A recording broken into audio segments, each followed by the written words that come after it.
That's that Thank God It's Friday clapping that's going on. It's fantastic, guys. It is Crossfire Fridays. And, I want to say thank you to everybody that's here. And I want to do a little homage this beginning of this show. A little something different that we usually do. I want to say thanks to everybody that's here in the chat.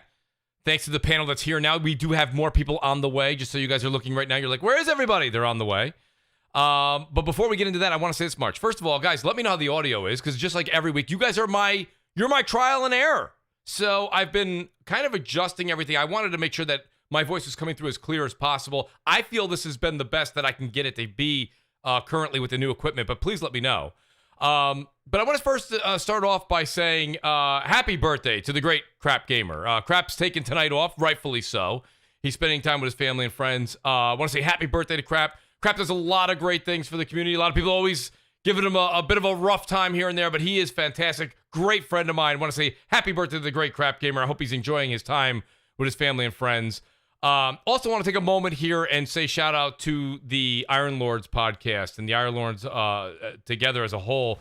Them as well as Gaming Beyond the Box and Wilmy Hood and those fantastic guys over there put together an unbelievable podcast and homage to iDizzy.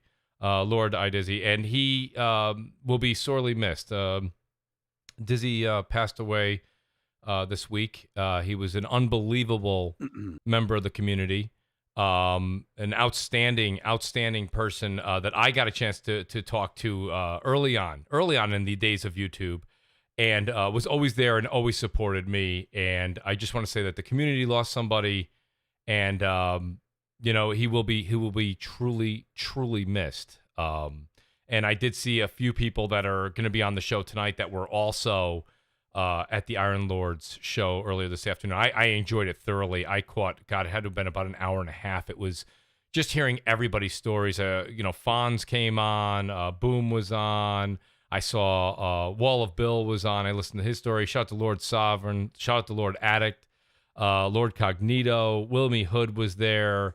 And if I'm leaving names off, I truly apologize. King David was there. Just an amazing turnout of people for a very good cause. And I donated. I know a lot of people in the community donated. It was just an unbelievable. And shout out to the great Brap. I saw Brap. I was able to see you as well. You were there, and I gotta say, it was just it was a heartfelt moment when we all have these discussions in gaming, and we go back and forth over games and boxes and have fun. Like I've always said, the console war can be a lot of fun if it's done in the right method. But when it comes down to it, we are all human beings. We are all friends at the end of the day. And I just want to thank the Iron Lords and Gaming Beyond the Box for putting together what they did today. It was outstanding. So that being said, I do want to get into the show. Not like I say, we got Friday night. We got a lot of games to talk about. We got an unbelievable panel here. And I will start with the great in the new home. I'm hoping he's in his new game room. I'm hoping that he is ready to go because he wasn't feeling well last week, but we needed him. Boy, did we need him. The Great Gaming Forte is back on Crossfire, and I can tell you the show just feels whole. Gaming Forte, how the hell are you doing tonight? Yeah, man, I'm good, man. I am in the Bat Cave right now, but the difference is the Bat Cave here got gray and white walls instead of all black, so we got to bring a little bit of color to while we're all here. But no, man, it was It was pretty interesting listening to the show last week. You know, it was one of those shows where a bunch of stuff happened, and I was like, yo, I really want to be there, but it's not going to happen. Not today. Not today's going to happen. Yet last week was a reckoning when it came to everything I felt like I was going through. But yeah, man, it's really, really good to be back here with you guys. Like you said, shout out to iDizzy and everything that happened earlier today, man. I was on the show with him, and that was an amazing tribute to that man because he deserved every bit of that and more. Absolutely. But outside of that, man, let's get into the show. Happy birthday to Crap. You know, hope you enjoy yourself with your family, because that's one thing that a lot of people don't do in this time and age.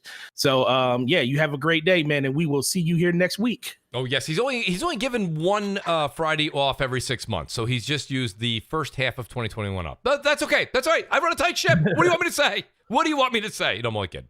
Shout out to everybody in the chat, by the way. Wraith the Emperor, thank you so much for becoming a Mooch Maniac family member. It means the world to me. I see Replicant. I see MumbleRanting. I see MumbleRanting Gaming. Pardon me. I see Jack Gamer. Shout out to Jack out there. All you guys are great. Crypto, Gadget Guy. Just an awesome thing. Guys, please do tweet it out. Hit the subscribe button. All that great stuff. And I didn't even mention it because I wanted to talk about, I wanted to bring up iDizzy, and I wanted to bring up Crap's birthday as well.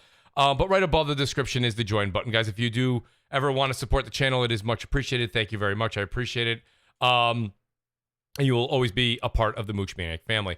That being said, guys, I have another great guest here. You guys know him as Basement Radio Arcade Podcast, the man who before a podcast refuses to start the podcast. Brap, great to have you back on the show here, buddy. How are you? Hello, Governor. Hello. You passed the mustard. Hello. I'm doing well. It's great to be back on Crossfire. By the way, on a serious note, yes, we lost a great brother in the gaming community this week. And, just rest in peace, iDizzy.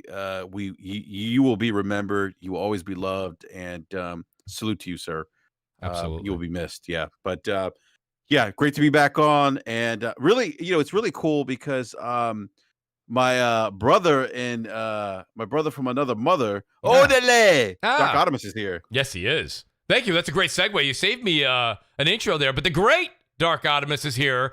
He actually reached out to me this week, which is fantastic. I like it when people who've been on the show hit me up in the DMs. They go, Mooch, listen, I got Friday off. If you need somebody, I go, listen, outstanding. Sounds like a good idea. Let's do this. And I like to call him Dark Goldblum because, to be honest with you, life finds a way. And he found his way back onto Crossfire. Goldblum, welcome back to the show, buddy. How are you tonight? I'm good, man. I came crawling back to you, You did. How far we've come, Goldblum. This is great. I was begging, I was like, oh, please don't have me on. Please. You got to do that. You should have done that governor thing again there, Brap. I don't know what you're doing a second ago. Hello, Governor, pass the mustard. Somebody in the chat goes, what the hell accent is that? Let me tell you something. It's a really bad, by the way, I love it, but it's a really bad accent of... It's a Latino is it? British person. Okay, I was going to say, it's definitely British. Is it really? I don't think it was Latino, but I think it was more British. Yak in the box. I'm not sure. I'm going to let these guys I'm going to let them hack it out there. I don't know what's going on. But let me tell you what I do have here, though. I do have another loud guy on here. And I love it when he's on because I can actually sit back and enjoy a beverage because he does the yelling for me. The great Jez7780 is back. Jez, how you doing tonight, buddy? Hey, what's up, everybody? How's everybody doing? Yeah, it's great to be back here. Thank you again for inviting me here. And just like what everybody else was saying, on a serious note, it was devastating this week. With iDizzy, I've prayers out to him and his family. Yes. And what the Iron Lords did today on a podcast was really special. And it shows that how this hobby brings a lot of people together from all over. And it was really sad. And all the support to him and his family. And it took me back to, man, because I really didn't interact too much with him, but I followed Iron Lords, with those guys, and he was I was like followed him and stuff, and it was just sad. So prayers out to everybody, and But I'm glad to be back, and thank you again for this invite. Crossfire, we're here, man. The news and the heat, and shout out to the panel and to the chat. Hit that like button and let's get ready to go, baby. Guys, I can't help but agree with Jez. I completely agree with Jez. We got a lot of news to talk about. And guys, just so you know, Slow-Mo Backstop will be joining us shortly, and Spawn Wave Media is going to be joining us. So Spawn will be on momentarily. I think he's coming closer to the halfway point in the show, and we're going to be discussing quite in depth the Nintendo Switch Pro, which is rumored to be coming out. I want to say shout out to Punk Kiddish who's in the chat. Shout out to Punk. Punk, I did get your Xbox notification to game. I was in the middle of a meeting, so I could not join you, but I will be joining you this weekend for sure for some Warzone. Let me say this much. Let's get into something. And I'm going to start with Brap, because, Brap, a lot of times, okay, you love giving me the old media bias thing, right? It's fantastic. I love it. It's great. It's great. What, Governor? Media bias. Media bias, Governor. Right, absolutely. But so the first thing I kind of want to start on here, before we get into it, is we've got Halo Infinite coming out, right? We see there's all these things going on, and everybody's very excited about what's going to happen with Xbox. I see, the media, no matter how you want to look at it, Brap, the media does seem to be a little bit more lenient and favoring. I think they're doing a better job this generation of kind of helping Xbox along, because they know Xbox needs a little bit of time here. Xbox isn't hiding that. They said, our first party game starts coming out, holiday 2021. So they're kind of helping them out a bit here. But let's be honest. In the past 4 to 6 weeks, we've seen a number of 343 top executives start to leave. And, I mean, don't a lot of people, after they put their hard work and their blood, sweat, and tears into a project, don't they want to stay and kind of cut that ribbon at the end and take that big picture in front of the studio and be like, this is what I did? I mean, there's a lot of people leaving, and I'm not trying to make a thing of it. If you guys think I'm wrong, I definitely want to hear about it. But Brap, I'll start with you because I know you're in tune with this. Do you think there's a concern? Yeah. I've been very vocal about that. Look, I think anytime where you have leadership change, with regards to a project, and look, I'm not a developer, but I can speak to this from a IT development perspective because I used to place software developers, project managers, and anytime in the middle of a development cycle where you lost like project managers or key individuals in a project, it wasn't because it was dumb luck. It typically had to do with the fact that there was issues with the development of that project and changes need to be made, right? Some of it could have been performance-based. Typically it was performance-based. Some of it was, though, based on that somebody was like, you know what, this isn't going where it needs to go. I've had enough and I'm done. But yeah,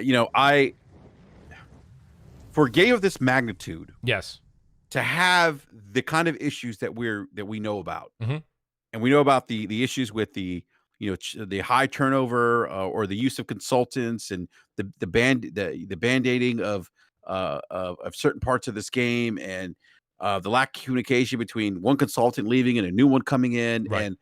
and then the leadership issues, or with internally.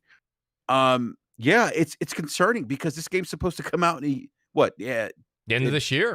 End of this year. And so, look, I'm concerned because one, it's Halo, and two, you've had four big positions turnover, if I'm not mistaken. You had to bring in I forget his name now. Joseph Staten. Thank you. I was going to call him Staten. I don't want to. No, he's not Staten Island. It's not Staten Island. No, Staten. I always confuse him with his twin brother Jason, but that was Jason Staten. Yeah, all right. So, they brought him in to kind of help this project, and then we've heard things that other first party studios internally have been coming in to help out with this game too. So, look, there's that saying where there's smoke, there's fire, Mooch. That's right. I'm concerned. Now, I'm not saying the game is doomed, but I'm saying that it's going to take a Doug Flutie Hail Mary to pull this off. Yeah. And again, it has to do with the turnover. It would be a different story if we were here talking about Halo Infinite. We didn't see Craig. There wasn't all this turnover. We didn't hear about these articles of, consultants being brought in and a lack of communication with the work that was being done internally. Right. Like we wouldn't, I wouldn't have those concerns. So if none of this stuff came to light. Brap, let me just interrupt you real quick. So Jason AP in the chat, he says Halo content is done. All they're doing is fixing bugs and better graphics. Do you think Jason has a point, or does it go back to the fact of, Jay, I'm not saying necessarily that you're wrong, but all I'm saying is if me and you had worked on this project for the past 5-6 years, just before you hit the finish, that's like you running a marathon, and there's the finish line right there in front of you, and you're like, you know what, I've had it. I'm done with this. I'm thirsty as hell. I'm starving. My car's over there. And you don't even go. I'm not going to the finish line. Like, why would you not finish? You usually wouldn't finish, guys, right? Unless you're in a predicament where you're just not happy. Well, to that, I don't think he's wrong, but why would you bring in Joseph Staten then? Like, if it's all roses and sunshine, it's great, right? Why would you? Yeah, why would you bring him in? There's clearly an issue with this game. Like, you don't bring someone of his caliber in to help the project out if it's just a matter of polish here and we got to debug. Everything's fine. I think. Right. Yeah, though it's not, everything is not fine. I think we're on the same page. I want to say shout out to Punk Kid. She says, love my dude Mooch. Love the panel. Keep it up, guys. I appreciate that, Punk. Thank you so much. And then Face is here. Face is the new guy who reminds me the super chat's working, hopefully. AMD's super resolution comes to PS5 and Series X. Shout out to Face. Thank you so much for that super chat. Guys, the super chat is working. It's fantastic. Go ahead, Jez. I just want to say, going off of what, I don't know, Rappy, were you finished or did you have more? It's CrossFire. You can speak it well. Hey, okay. I didn't want to. Pass the mustard, Governor. Pass the mustard. Yeah, I'm surprised. Yeah, we started with this topic first. I got to wait for the alcohol to kick in, but my God. So, hey, I'm with you, Jez, by the way. Yeah, so I like, on my thing. So the thing is, I've been reading these articles, right? So like, I totally agree that there is something strange, and my thing has to do with the way it's being presented right now. This game was supposed to be out in November. We were supposed to be playing this. They already showed whatever they showed of gameplay, if that's and Craig evolved from that. The thing is now they're coming to like dev wall of text interviews, kind of rehearsed interviews with like 2 or 3 screenshots in them and concept art, and I'm like, we're going like revert, like we're going backwards here, because the thing is like that should have been like last year, like going this way, and then we see gameplay. Like they should be showing gameplay, especially, and what AP was saying about the whole polish and stuff. That's what they're kind of saying in these walls of text interviews, like, oh, we just got some polish and stuff, but they need to show this. Like, I really don't think Microsoft has to wait to E3 or that time to start revealing Halo. We haven't seen anything about the free-to-play multiplayer. We haven't seen anything about like what you'll do there. Like, they just described in this last thing, and there are certain warning signs that I have, not only just with the people leaving. I know people come and go, but the thing is not only with the warning signs, but look at how they're presenting it. They keep talking about the sandbox. The sandbox, create your own excitement, do like you collect Marines on the Warthog, take out banish points. I'm like, whoa, I understand it's open world, but this sounds like a lot of fluff. Like, I don't like, what does Halo become? Is this going to be like an open world kind of Assassin's Creed-esque mission, random stuff? Like, I'm looking for the next level of Halo with, big set piece battles, things that are bigger than what we had in Halo 5. The big battle with Cortana, Halsey, they were all there at the end of 5. And now we got to just random Master Chief land on this Delta Halo and go pick up some Marines as a side mission and take out AA guns. Like, those sound very generic. And that was one of my first problems with when they showed that game. I was like, wait a second. If you ever think how they showed Halo in every single E3, they show Halo with like some sort of mission and some new mechanics and stuff. Every time they showed Halo, this one, they showed him crashing on a planet and taking out an AA gun at a banish point. Like, that was so generic. And I'm like, why does this sound like Halo, the generic? You know what it reminds me of when I'm reading it? It reminds me of like a fan-made thing. Like, somebody just make like a passion project. Yeah. Oh, damn, I said those words. A passion project. Well, but yeah, they're definitely concerned. Jez, let me say this, and guys, by the way, shout out to Slow-Mo backs up. Slow-Mo, you've joined the panel, buddy. Great to have you here tonight. Hey, what's up, guys? And maybe you can jump in on this point. There's a couple guys here. And by the way, I want to say shout out to these guys. And I always say their name wrong, so I know that Forte knows his name. I always call him Aerodemus, but is it Aerodamus? I don't know. I always say it wrong. He says Aerodamus. Rodimus. That's not my fault. Listen, is that how you say it? You can't start think putting Rodimus. Think of Rodimus Prime. Let me just say this much: you can't put a zero. You cannot put a zero into a word and blame the person for saying it wrong. That being said, Rodimus, let me just say this much. He says God of War is in trouble. He's being a bit facetious here, but I like what he's doing. He says God of War is in trouble because we haven't seen anything in 6 months. And then shout out to, I believe it was X-Hawk is here somewhere. I'm looking. He's saying something along. He said, how long was the Last of Us 2 was also in delay. Boy. But weren't those different? But they showed gameplay and delayed it. They showed gameplay and delayed it. Like the thing is like they haven't shown, like Halo has gone into hiding ever since Craig, and Microsoft, that's the opposite of what they need to do. They need to show that gameplay redone and that they fixed it. And the fact that they're not doing it makes me think that it's not as fixed as people would like to think that it is. See, and it is a bigger problem. I don't agree. I so disagree with that, because the first thing we were always saying is like, if the fact that they showed that game in the light that they showed it in, they should have been ashamed of themselves. Of course. And at a certain point, it's like, I agree. We all want to see Halo. We all, like I said, I put out a video and I said, guess what? Screenshots are good, but they're not motion. We don't know exactly what's going on. All we can do is go off of what they're actually telling us and stuff. Right. But a lot of people don't want to wait for that type of stuff, because what it sounds like they're trying to describe, like Joseph Staten was describing in the feel of what Halo's going to be. They're trying to describe that 30 seconds of fun, which is something you really can't describe. You have to feel it in the control. But wasn't that more of a Bungie? That was a Bungie. Well, it's still the same. It was created inside of Halo, and that's still a big part of what Halo has always been. The moment to moment action. Has 343 said that? No, the 343 always said that they were always going after the moment-to-moment gameplay. They didn't call it the 30 seconds of fun, but that's what moment-to-moment gameplay is in Halo. Every 30 seconds you turn a corner, something new and fresh probably happens that never would have happened before in regards of anything. And people always go back, and we go back to when they showed off Halo 3 for the first time. They showed it for the first time. With AA guns being taken over, the big feature of that game was dual wielding, because that was Halo 2. That was Halo 2. They added dual wielding, so we saw AA guns being taken down, or them going after AA guns. And at the very end of the trailer, we got a chance to see dual Halo 2 had the new Mimosa trailer, which wound up being grenade. Halo 2 was revealed with the new Mimosa trailer, which wound up being only created. It was really good, but it was still the same. It was still that wasn't an AA gun. That was like of a Halo.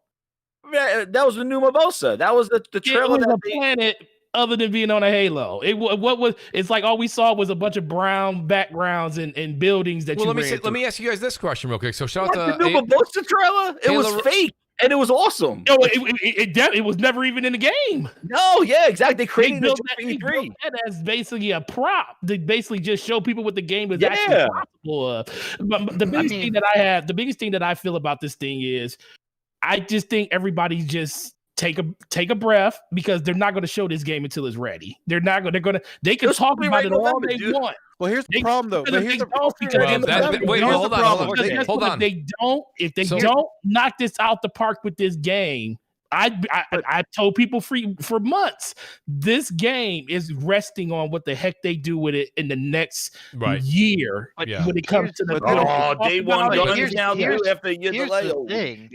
here's the thing about that, Forte. I mean, I can't really speak on what happens in the gaming industry, but I know from the entertainment industry, period, when people start leaving, that usually means that the project is in trouble, that the project isn't going the right way that the company wants it to go.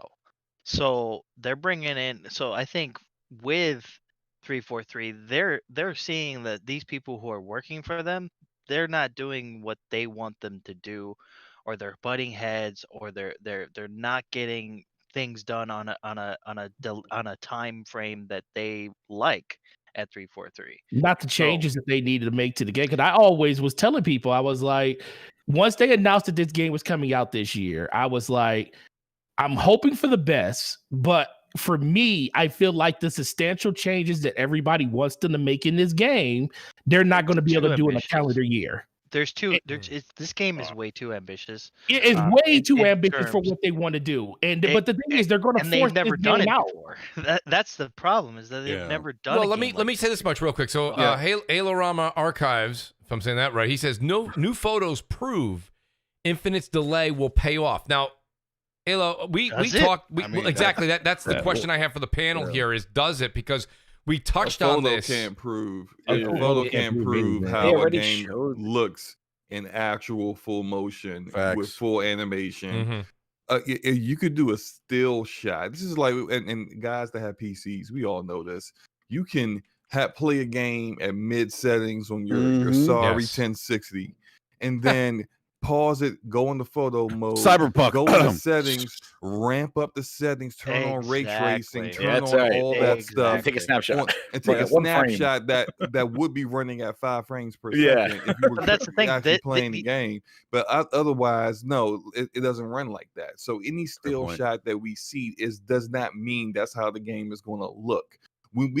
Why I've never seen people say, "Oh, look, that still shot of that game." I haven't seen it since back when we were kids, and you had to see stuff in magazines before you could see the actual video. Like nowhere in the past 5 years has anyone said a still shot of a game shows improvement over actual live footage that looked like last gen. So like that doesn't work for me. I just think that's what people. Go ahead. And to speak on that, slow-mo, is you're absolutely right. I mean, these photos can be altered like nobody's business nowadays, especially nowadays with the technology that we have and everything. People are like, well, it's a screenshot from the game. It's not photo mode, but yet these people can go, these developers can go in, or whoever's doing it, and go in and put it in Photoshop and make it look pretty, make it look fantastic. So, Josh in the chat asked a question. Let me just throw this out there as a volleyball, and you guys can spike it down. We're 8 months away from this thing being revealed. When should we see this?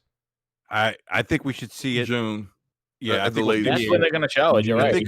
That's July. Thought about it. Yeah, I think we'll see it June. But I gotta be frank though. Like Microsoft, and they got to show something though. And I think they should probably show something before June. Maybe at the April event, which is kind of more. I know it's more developer focused, but maybe if they could tie in Halo, they have to show something because Microsoft hasn't showed anything yet. In a while. They haven't shown anything first party. Think about that. They released the new console. They have nothing. Party, but I don't think showing Halo Infinite is going to change that sentiment. But show Halo Infinite in June. Wait as long as possible so that the game actually visually looks like a next gen game, looks like a first party game on a powerful console. But in April or whatever other time, actually show more games. Show something that we haven't seen before so that people know that there are more than just Halo Infinite on the horizon, because clearly right now the only thing that we can talk about and point to as an actual first party game is Halo Infinite, maybe Starfield, but no one knows anything about Starfield. We haven't even actually seen even a teaser trailer of that game.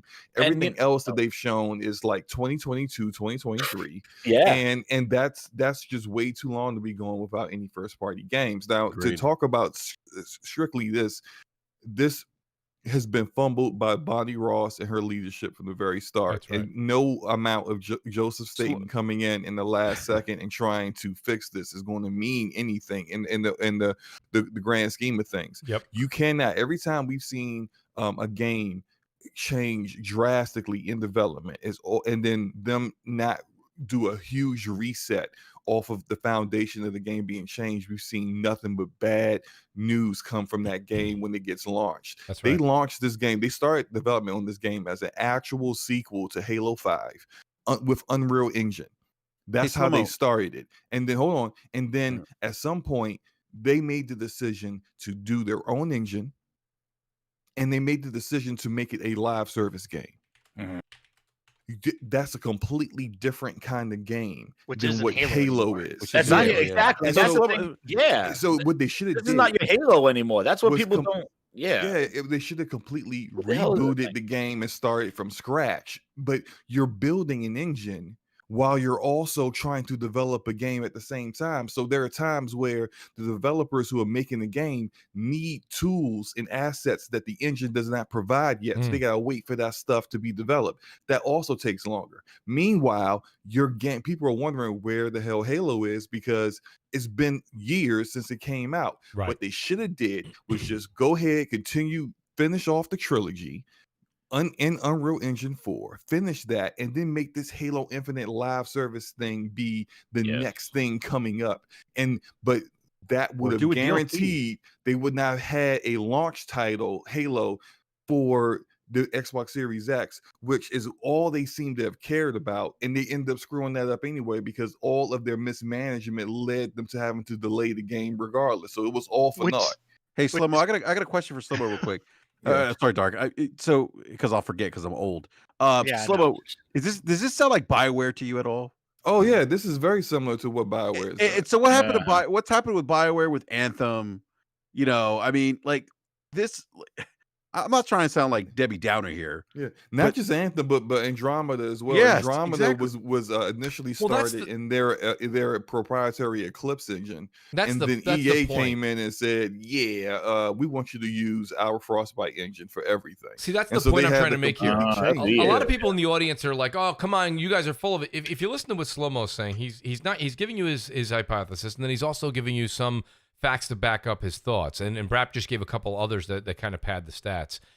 This is just one of those things where it's a bit concerning, and like you said, Joseph Staten, who's an unbelievable talent, can't come in on the 13th hour and fix everything in the last 11 months. It doesn't work that way. I mean, and I'm not a game developer. I don't pretend to be one, and I didn't stay at a Holiday Inn Express last night. Okay, Mooch, do you I'm know just the other saying. game that he got called in to help on? Wasn't it Crackdown 3? Yes. Crackdown 3. Well, imagine if he Core. didn't, Jess. Imagine if he didn't come and help. Imagine what it would have been like. It would have been worse, man. But that's what the last game. He was supposed to come back for creative development. I remember when he came back, he left Bungie and went back to Microsoft and came as like a creative developer, first party, studios, story or whatever he was doing. And they put him on Crackdown 3 to save it. And now they put him in on. Why wasn't he here from the beginning? He worked on Halo before. Why wasn't he on Halo from the beginning? Why is he coming in as a SWAT team to save this thing? Like, this is the management of, like, I don't know what they are doing. And the thing is that if you look at the game, and somebody said in the chat, I forgot it was Aaron or somebody said in the chat, it wasn't just the graphics. You can't just look at pretty pictures and be like, oh, it's fixed. The AI was messed up. The friggin' Elite rolled into the grappling hook just looked like a string. It looked horrible. It looked like a weak ass grappling hook. And they're talking about how you could use it to pull weapons. I'm like, you'd probably be faster walking over to the goddamn thing than using that slow ass grapple hook. But there were a lot more problems with that game than besides. There's the AI. Like, you just could play the beginning level of Halo Reach and watch the elites dodge and dive to the side and roll away. The elite in this game rolled towards you and like just died. The brute got tagged and he just didn't react. He just fell down. Like, there were huge problems with this game, not just the pop in and the graphics. And Craig, I gotta go ahead, Brett. And I'm gonna tie in another Microsoft story that's big this week. Go ahead, Brett. I'll let you do this, then we'll tie in another story. It's interesting. Like Jess brought up something earlier that really caught my attention. He's talking about like picking up, and I'm paraphrasing here, picking up like random Marines, right? Yeah, that's what and going to another checkpoint or whatever it is. Like that. Here's the thing: there's so many other games that are doing that right now, and the one thing that made Halo so good was one, compelling narrative. Yes. Characters you cared about, and obviously the multiplayer. They need to get those two things right together. They haven't. 343's never made a complete Halo game, in my opinion. It was either the story was great in Halo 4, the multiplayer wasn't good. Halo 5, multiplayer was great, story wasn't good.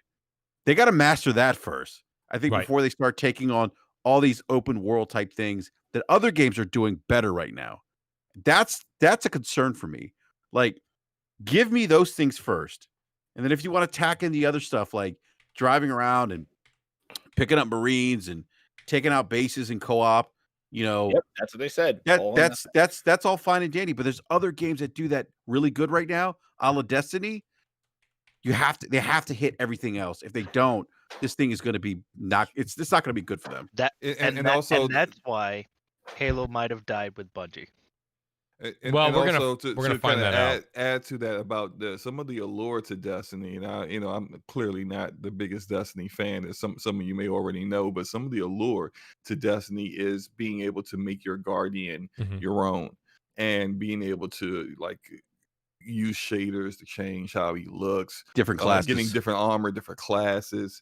And even though it doesn't do well for the story, it makes your guardian a pretty plain John Doe. But that level of this is my guardian, this is how my guardian looks like, is a part of the allure to the game. With Master Chief, you don't have that. So he's just the Master Chief. The armor isn't going to look that much different. You may be able to change some of the color and maybe some of the accessories on it, but you're going to put primarily much like everyone else will. There's no going to be no real owning it. And so I think something that if they were going to go in this direction, something they should have did was, hey, you have in the lore set up where there are new generations of Spartans, the Spartan 4s.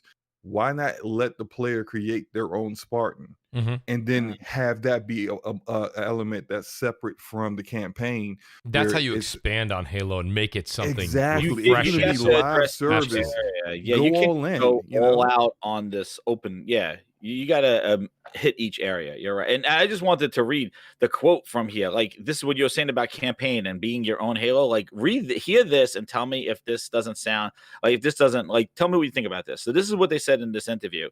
What impact does co-op have on Zeta Halo? And they responded, campaign is about telling the next great chapter of Master Chief's story, and the co-op experience is about playing the story together with your friends. The solo gameplay experience is designed to provide players with options on how they want to tackle situations.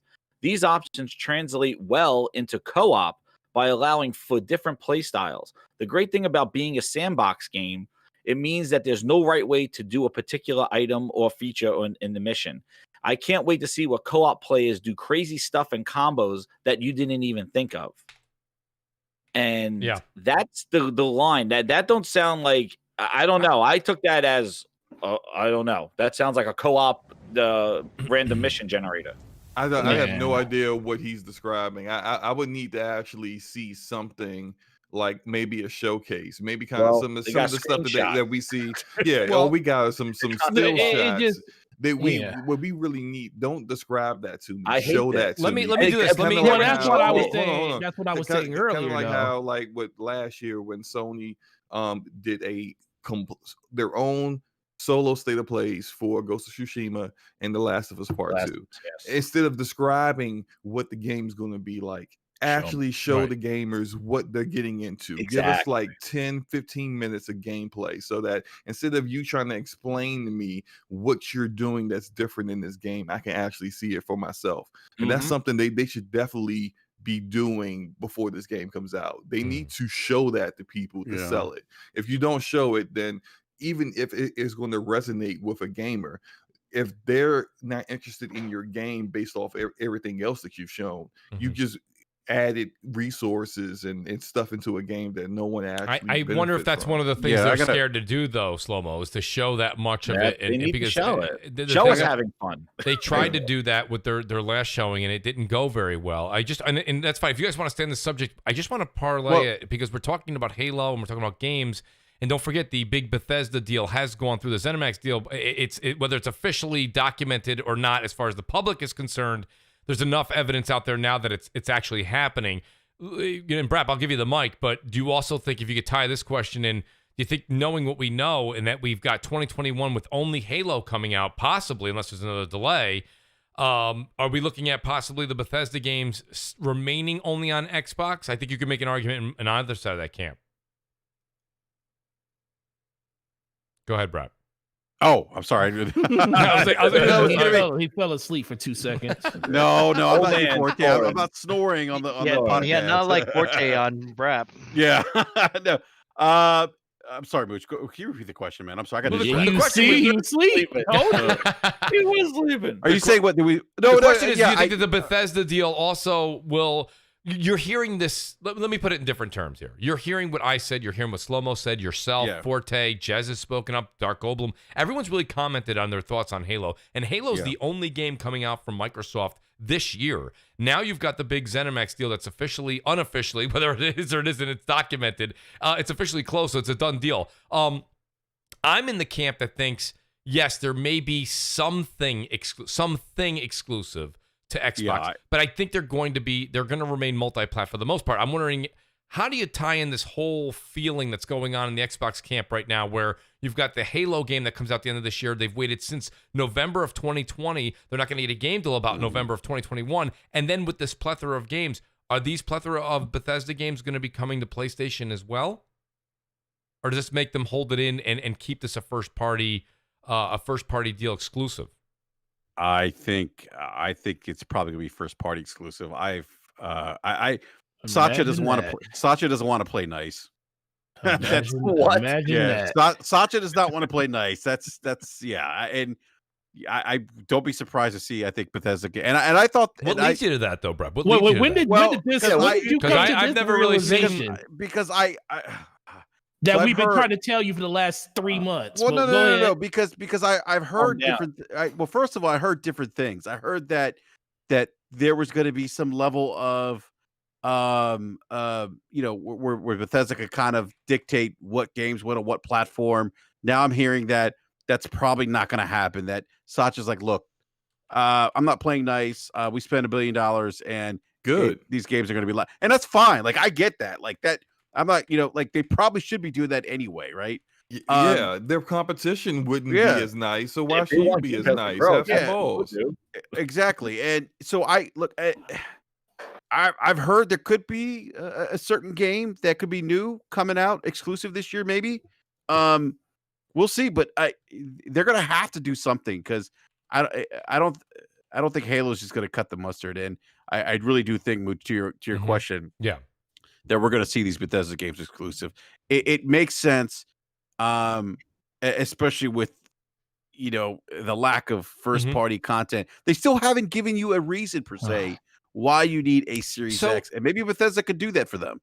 Okay, so why then, if this feeling is resonating inside of you guys, and I see a lot of people in the chat feeling the same way, then explain this to me real quick. Then why are they honoring the Ghostwire Tokyo and the Deathloop contract? Well, they could very easily say, no, those games are coming everywhere. Those deals are already in place, though. It doesn't matter. Doesn't matter. Yeah, I mean, it does matter. Why does it matter? Because there's contracts. Because those games, first of all, think about what you're saying here. If those matter, then having an idea like a Fallout 5, which is a household name, why would that not be available on PlayStation 5? Why wouldn't they make it? They're in contract already. Well, that's not okay. It was kind of. I saw some text that read that basically Microsoft was allowing it, not that they were forced to. No, there's contracts. Like they can't back out of that. No, they can't back out of that. Sony didn't have to pay $7 billion to get those games, though. Like, this is the problem I have with this whole buying bullshit thing. Like, Sony didn't have to pay $7 billion and wait for the deal to close, and the WWE signed contract is this week, and here comes Phil Spencer signing it. Like, come on, man. That's what this is. It's like, it reminds me of a WWE contract signing. Like, who gives a shit? The thing is that you don't have to buy studios to get games. Sony didn't have to buy anybody to get games. That's why the studio stuff is bullshit. Well, they bought all those studios a long time ago. They had to buy them just like they just bought them early. They didn't buy Bethesda to get Ghostwire Tokyo and no, just games in general. Well, you're acting like Sony, Microsoft had studios though. But the thing is that you don't have to buy studios to bring games to your platform. Yes, you do. They need to buy studios to bring games to their platform. They needed to. They needed to.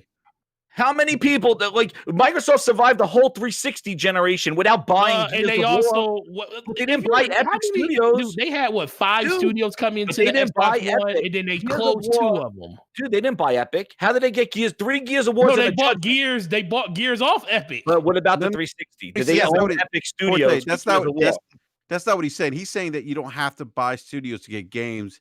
and he used Epic as an example. I'm not saying, but they needed to buy studios so they can have more games. Let me ask this question. The only studios they owned were the ones that was giving us the tried and true games that everybody always talk about, which is Gears, Forza, and Halo.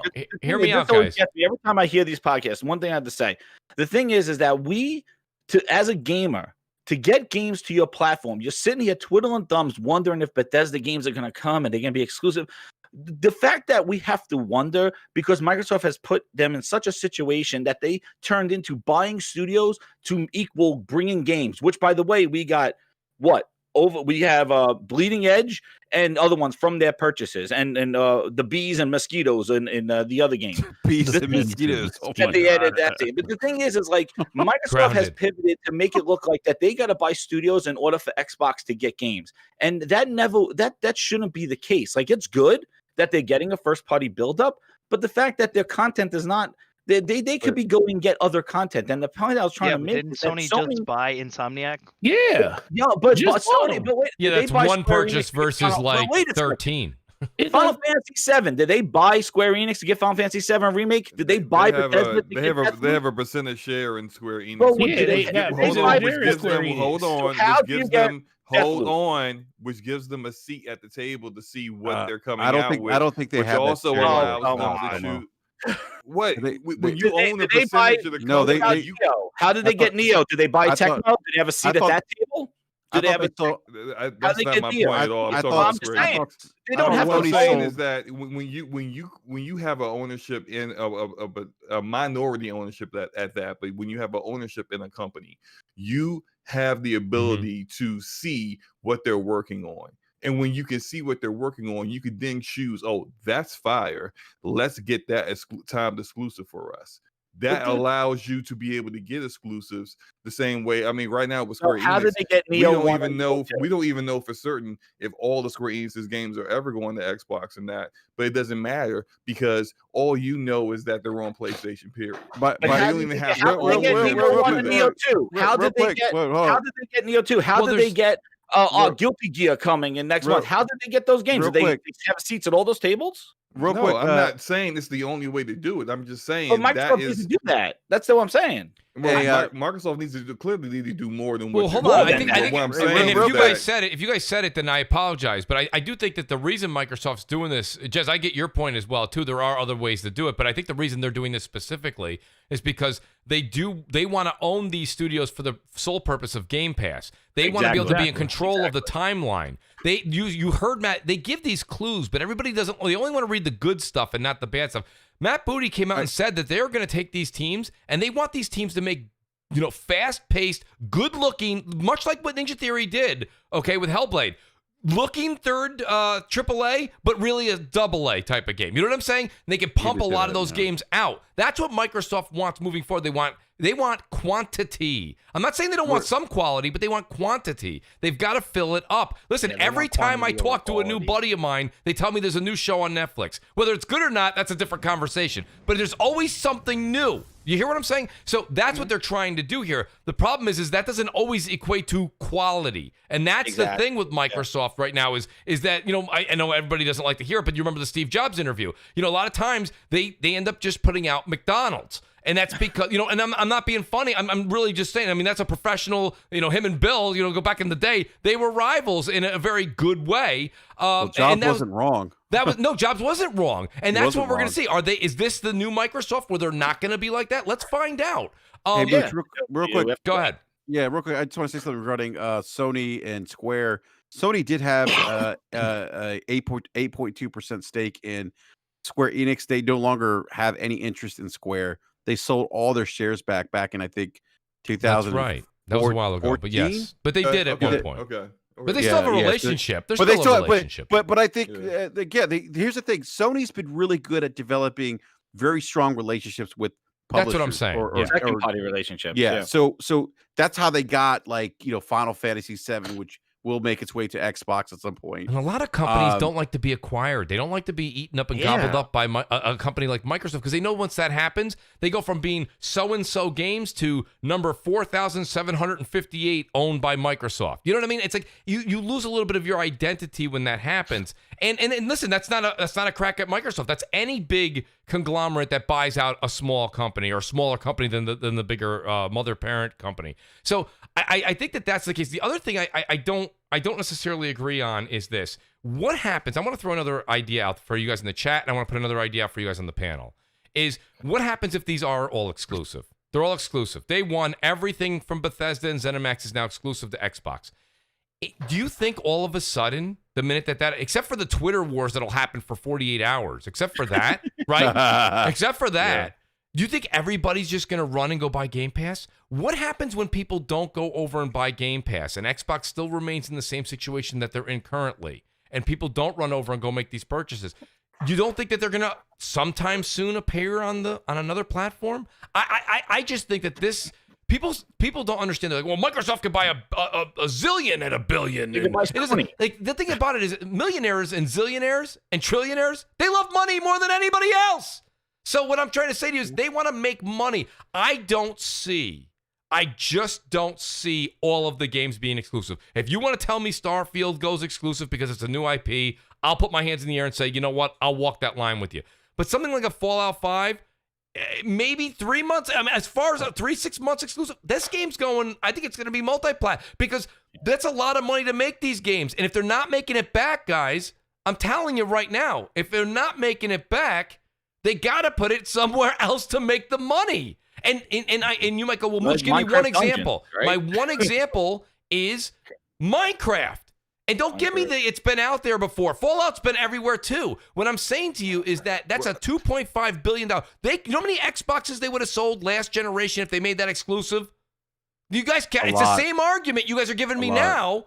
A lot, yeah. Okay? And they didn't do it. And the reason they didn't do it is because they make so much money. I would say this. I understand your logic there. Yeah. And if they do have that logic, they would still... I was wonder why they would even make the purchase in the first place. Because Game Pass. If you Game Pass. Yeah, but then like that's a lot of studios and a lot of people. If you're putting your game on your competition, that's the more people who buy it on your competition is less people that are getting Game Pass. Yeah, but they did it with Wasteland. They did it with Minecraft Dungeons. They did it with Psychonauts 2. Those are games that were far in development when they acquired. Yes, yeah, that game was in development for years. So, like, all those games were far in development before Minecraft they acquired Dungeons? the studios. They own Mojang for years. They put Minecraft Dungeons on everything. Why? Minecraft is the one game that they will never pull Minecraft. Yeah, but see, that's what I'm trying to say, guys. Listen, what do we say all the time? When there's smoke, there's fire. They own that Mojang for years. Go ahead, Slow-Mo. Go ahead. Let me finish my point here, then you guys can have counter arguments. What my point here is that for them to prove wow, they didn't change anything, we didn't get more revenue out of this, we're still in third place, let's put our games everywhere. First, you actually have to go exclusive first to prove that, and then maybe in 2025 2024 when those games come out and those games don't move the needle, then you're like, you know what, we gotta make our money back. Right. You're saying now time exclusive. Yeah. Well, no, not time exclusive. I think to prove that, you have to actually go full exclusive and then not see it happen to say, oh, well, this didn't work out for us. Because like them putting games on Steam.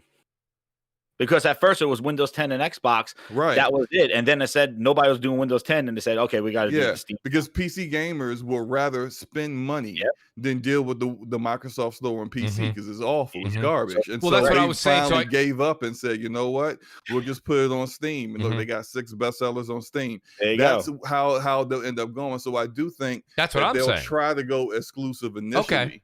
And if it doesn't work, it's a bad look, though, isn't it, Slow-Mo? Isn't it a bad look when you gotta kind of go like completely in reverse to your, like, we're gonna be exclusive, and everyone's gonna be like, yeah, that's what I'm talking about. That's the Microsoft fight. It's not working out, so we're gonna be on PlayStation. It doesn't look good. It is a bad look, but then if they weren't willing to take that risk, then why do you spend $7.5 billion? Again, I gotta reiterate, and I'm sorry that I sound like a broken record here, Slow-Mo, but the reason they spent $7.5 billion is, let's be honest, if you're going to be Phil said this, not me, the Netflix of gaming, okay, you have to have content coming out nonstop. That means you have to triple, quadruple, okay, your staff, your IP, and productivity. That's where the money comes but also, in. Netflix doesn't have Stranger Things on Hulu or Amazon Prime. So you need to have your first party content actually just be in your platform. And so in order to do that, that's true. But Netflix has got 100. I think they have 200. The majority of people who don't have Game Pass to get Game Pass Netflix, when they can get that game on their platform. Listen, Netflix, when Netflix was doing what you're saying, okay, Netflix had what about Bob streaming, and that's it. They have 200 million customers right now. Yeah, Microsoft has 18 million. That's not even a true 18 million. It's probably about 10 million paying. Before they made 200 million customers, they were still doing exclusive content. Yeah, but they have what about Bob and like Ants? Doesn't matter. Okay, listen, that's your grounded and your bleeding edge. But you need to make it exclusive to your platform. But I'm telling you though, once this doesn't, they didn't know what Stranger Things. Do you think though, Slow-Mo became what it was? But Slow-Mo, you have your ear to the ground. You know exactly what's going on. Do you really think? And I see, I got Gaming Addict's coming in. He's in the waiting room. Get Addict. But all right, let me get Addict in here. Addict, I love how Addict. This is great. That was he's like our Kramer. He's like my Kramer. He's across the hall. Addict just walks in the door. Yeah, he just comes in. He's like, "Are you guys done with that sandwich? I heard you guys saying something about extra cold cuts." Well, wait, Addict's muted, but he'll join us. But I hear what you're saying. I just think that. Do you think, and Slow-Mo, you know what's going on. I know you know what's going on, okay? You're one of the guys that pays attention to what's going on behind the curtain. Do you think that the idea that the games go into Game Pass day one and they're exclusive, you think all of a sudden, out of nowhere, they're going to shoot from 18 million to 100 million, even in 3 years? No, I don't think so. No, it's going to be a slow grind. That's real slow. Yeah, Addict, but I think I'm not quite sure whether they understand that or not. If they got their ear to the ground, because this whole Game Pass idea was going to happen whether they were in third place or not anyway, just because of who Satya and Nadella is. Like when you look at different industries that they're in, for example, take like Microsoft Office Suite. Like they own that. Any kind of word processing, Excel, Outlook, they got Office 365 that as a subscription service when they have no competition. Mm-hmm. So they were running those subscriptions anyway, and even that with no competition whatsoever, they only got 44 million subscribers in that right now. So it's like depending on the industry, depends on how far it grows and how quickly. I don't think it's because the video game industry is very much traditional sense, and they kind of stick to what they know, which is the reason why we can't see cloud. Like cloud isn't going to go anywhere because people, even if it works, people don't give a crap. I'm not dealing with that. I want my traditional gaming. So I think it's going to take a while for it to grow. But if they really wanted to make it work, they're going to have to be patient. And I don't know if they have that because if your investors are like, y'all spent all this money and we ain't got no ROI on this, no return on investment on it. They may force the issue to pull the plug. And then now, even though you may have been able to really, maybe Bethesda has a massive hit in 2026, but it's too late because you already put your games on other platforms anyway. Honestly, dude, like that's the thing about this whole Bethesda acquisition. Like, is it really that big of a deal? I mean, I don't think so. I mean, besides, I think everyone's making a bigger deal of it than and maybe Fallout. It's not a bad deal. It's not a bad deal, by the way. But their other games are not very good. Like Dishonored's not very good. Like I disagree with that. I agree. Freaking like Dishonored's really good. Guys, hold on a second. So Dark Bloom, I want to hear what you have to say. But Addict, your mic, we hear you, but you sound muffled. Hold on. Your volume's just a little low because I want to get. It's like. Go ahead, Goldblum. But it's like most of their games aren't. Is that better? For some reason, aren't very good. Like to be honest, I mean, I'm kind of speaking just for myself here. Right. But well, that's all you can do, right? It's not like any of us are sitting at the board table, the boardroom. For them to get those people who feel like me, they're gonna have to show us something that what we really would want. Like if Starfield comes out and it looks freaking awesome, right? Of course, I'm gonna subscribe to Game Pass. I'm gonna do it. But my thing with that is, I'll buy it. Hold on. Exactly. Let me get Addict in here. Go ahead, Addict. It's not just Starfield. It's not just Elder Scrolls Fallout. Like we're not going to act like Doom almost didn't take Game of the Year last year. We're not going to act like Wolfenstein didn't do very good the year before that. Like Like Bethesda has been always known to drop at least one Game of the Year contender every year, regardless if you don't like it or not. It's always up there. Right. The publishing. Just yeah, well, they bought the whole branch. They bought the whole branch. I They know. bought all I that. just want because I can't stand Bethesda in house because I think their games suck. But the publishing is awesome. So I just wanted to throw that out. Regardless how you feel about Bethesda Studios, almost every single one of their games has been Game of the Year. Oblivion, Skyrim, Fallout, New Vegas, Fallout 3. Almost all these games have been Game of the Year or at least contender. Fallout 4 was it? Yeah, Fallout 4 was. I think Fallout 4 was highly rated. Yes, no, I think that's back. I think that's back when the gaming industry lost to The Witcher. Had the beer goggles on. It lost. Bethesda. It lost sorry, to either. Fallout 4 was trash, dude. Yeah, Fallout 4 is terrible. No, that's but it was. I didn't. No, hold on. I didn't say it won every time. I said it neither wins it or it's right there with Game of the Year. It shouldn't have been anywhere near Game of the Year. Dragon Age. I think it was neither Dragon Age or Witcher threw it out. That's literally the only other games that could hit it out of it. They're much better games. Listen, I got a couple super chats here, and they pertain to what you guys are talking about. Real quick, TrueWiddy says, listen, Halo 5, this is previous. Shout out to TrueWiddy. He says, listen, Halo had 5 years out of COVID to get the game right, and they could, but people think they can fix it in a year when everyone working remotely. Let's be real. Replicant says, Sony bought Insomniac, Naughty Dog, Sucker Punch, Media Molecule. That's true, Replicant, but that was over the course. Those companies you just mentioned were over the course of like 10, 15 years. Showwan says, Mooch, you act like Game Pass negates a purchase. I don't feel like that. I know that some of these are out of context now because we've moved on. The Action Luca is here. She says, if Fallout 5 or Elder Scrolls 6 is exclusive, people will buy an Xbox or they might get it on PC. Also, let my son Slow-Mo speak. So there you go. I definitely think we gave Slow-Mo a little bit of time in the sun there. Sir X-Man says, Game Pass again. Let's talk about Stadia. Shout out to Sir X-Man. The Rogue Inquisitor says, will Microsoft kill off ZeniMax the way EA killed off BioWare? That $7.5 million question. And TrueWiddy's back and he says, $2.5 billion to $7.5 billion. Do the math. Bethesda isn't going nowhere. Go ahead. Yeah, they got to recoup their money, you know? Like they got to make sure Bethesda, you know, gives them, you know, back their money, and that's I don't see it happening. Yeah, how Luca gonna send a super chat saying "Let me speak"? Then send another super chat telling me literally to shut up. She said, "Speak up." Gotcha. Shut up. up. Keep talking. You get much more. Get more money. The reason that I personally feel like they're going to be, well, not all of them. You know, I think you might get the occasional as exclusives because look, like I'm with you there, Attic. With the actual. You know, the example, Minecraft, the one everyone likes to use. If first off, Microsoft snatching these away is way worse PR than them leaving them on the other platforms. Mm-hmm. So to me, it is way better on a PR standpoint to say nothing's changing. You know, might have occasional exclusives, but nothing's changing. Everything's going to keep rolling. Than to say, yeah, it's case by case. Like to me, that screams. They're all exclusive, but case by case is going to be multiplayer. Because it's funny you said. I think I'm just on the other side of that. I think because if you're going to say case by case, you've left the door open, and once the door is open, that tells me it's the other way around, where they're going to be multi-plat. However, when we have one big exclusive IP that can sell like something new, like a Starfield, for example, that would be exclusive. I look at it the other way around. I don't think they can do that. I don't think they can actually do that.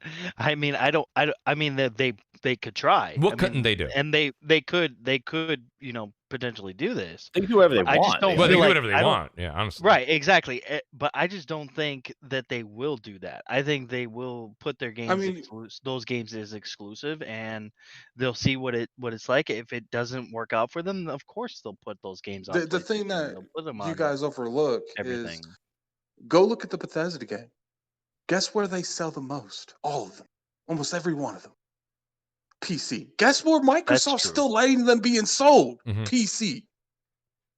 Yeah. There's very few exceptions that the Elder Scrolls, maybe the Starfields, we don't know what that game is yet. You know, there's very few of Attic, that can I ask you a question? Do you think that at this March event that's coming up, which it's the worst kept secret ever, at the March event, do you think we are going to find out what the true deal is with the exclusivity, or they're going to continue to like keep us like a fish on a hook with this?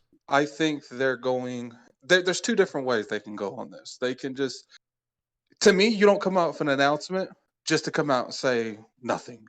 Like literally, you've already announced you bought them, so why would you have an event to re-announce you bought them? The deal is signed. So you're thinking there's no show?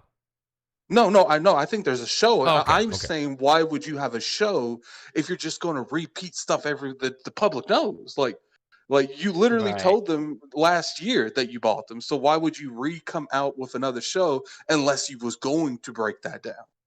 Okay. Yeah. Right. That's why I to think me, it's E3. I think it's E3. They'll show the Bethesda game. Yeah, I think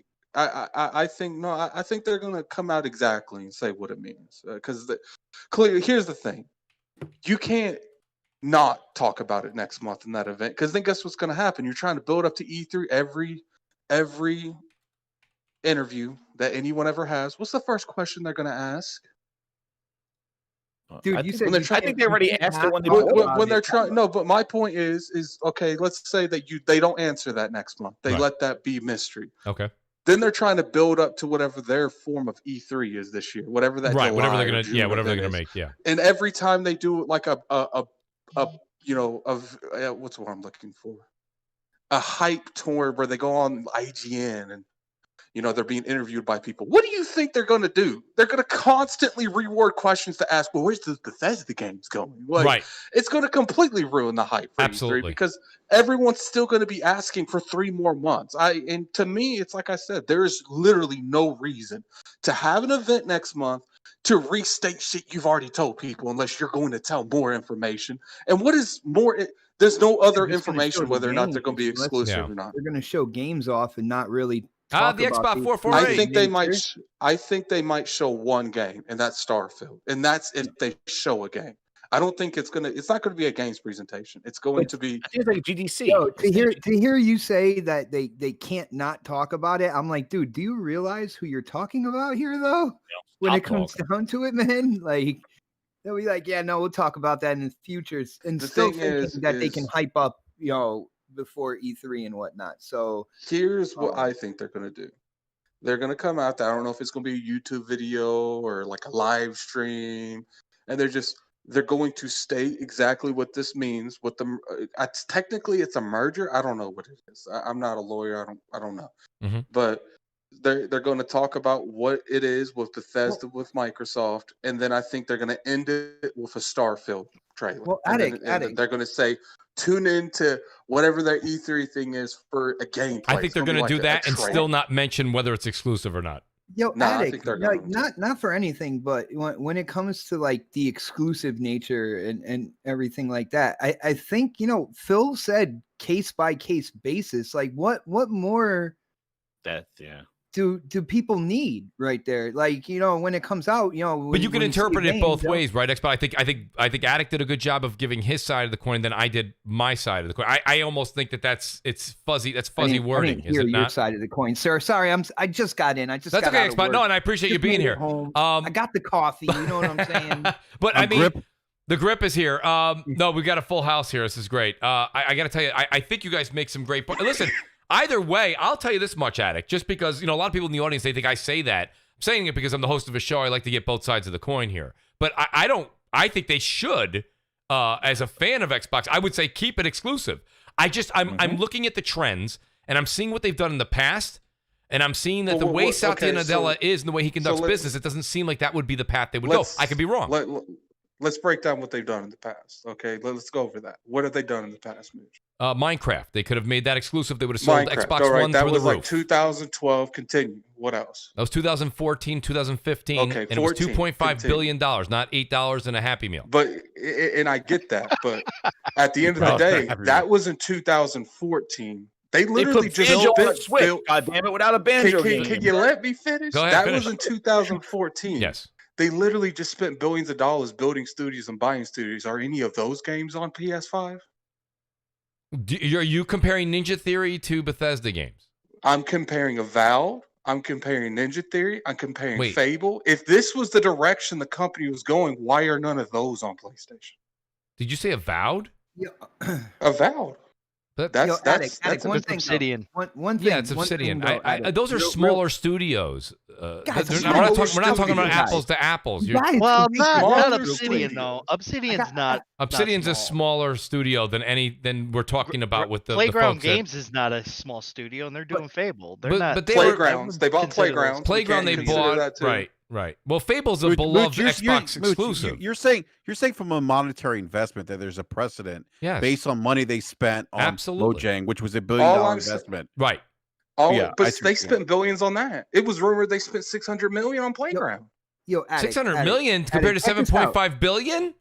But Hey, but Mooch. that's just one studio. My point to you is Yeah, not they the gave me- monetary thing. It's the direction thing.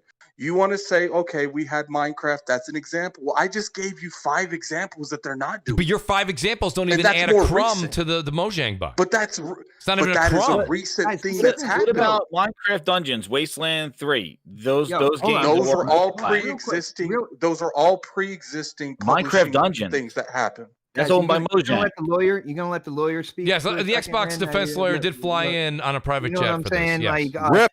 dude, it's not rocket science what's going on here. There are people who are like, yo, everything from ZeniMax, Bethesda, they're all going to be exclusive and stuff like that. When you look at what Xbox has done, and over the years, what they have done to kind of like to be looked at as Mhm. pro gamer Mhm. as well, they are not Right. taking every one of those franchises and making them exclusive to Xbox.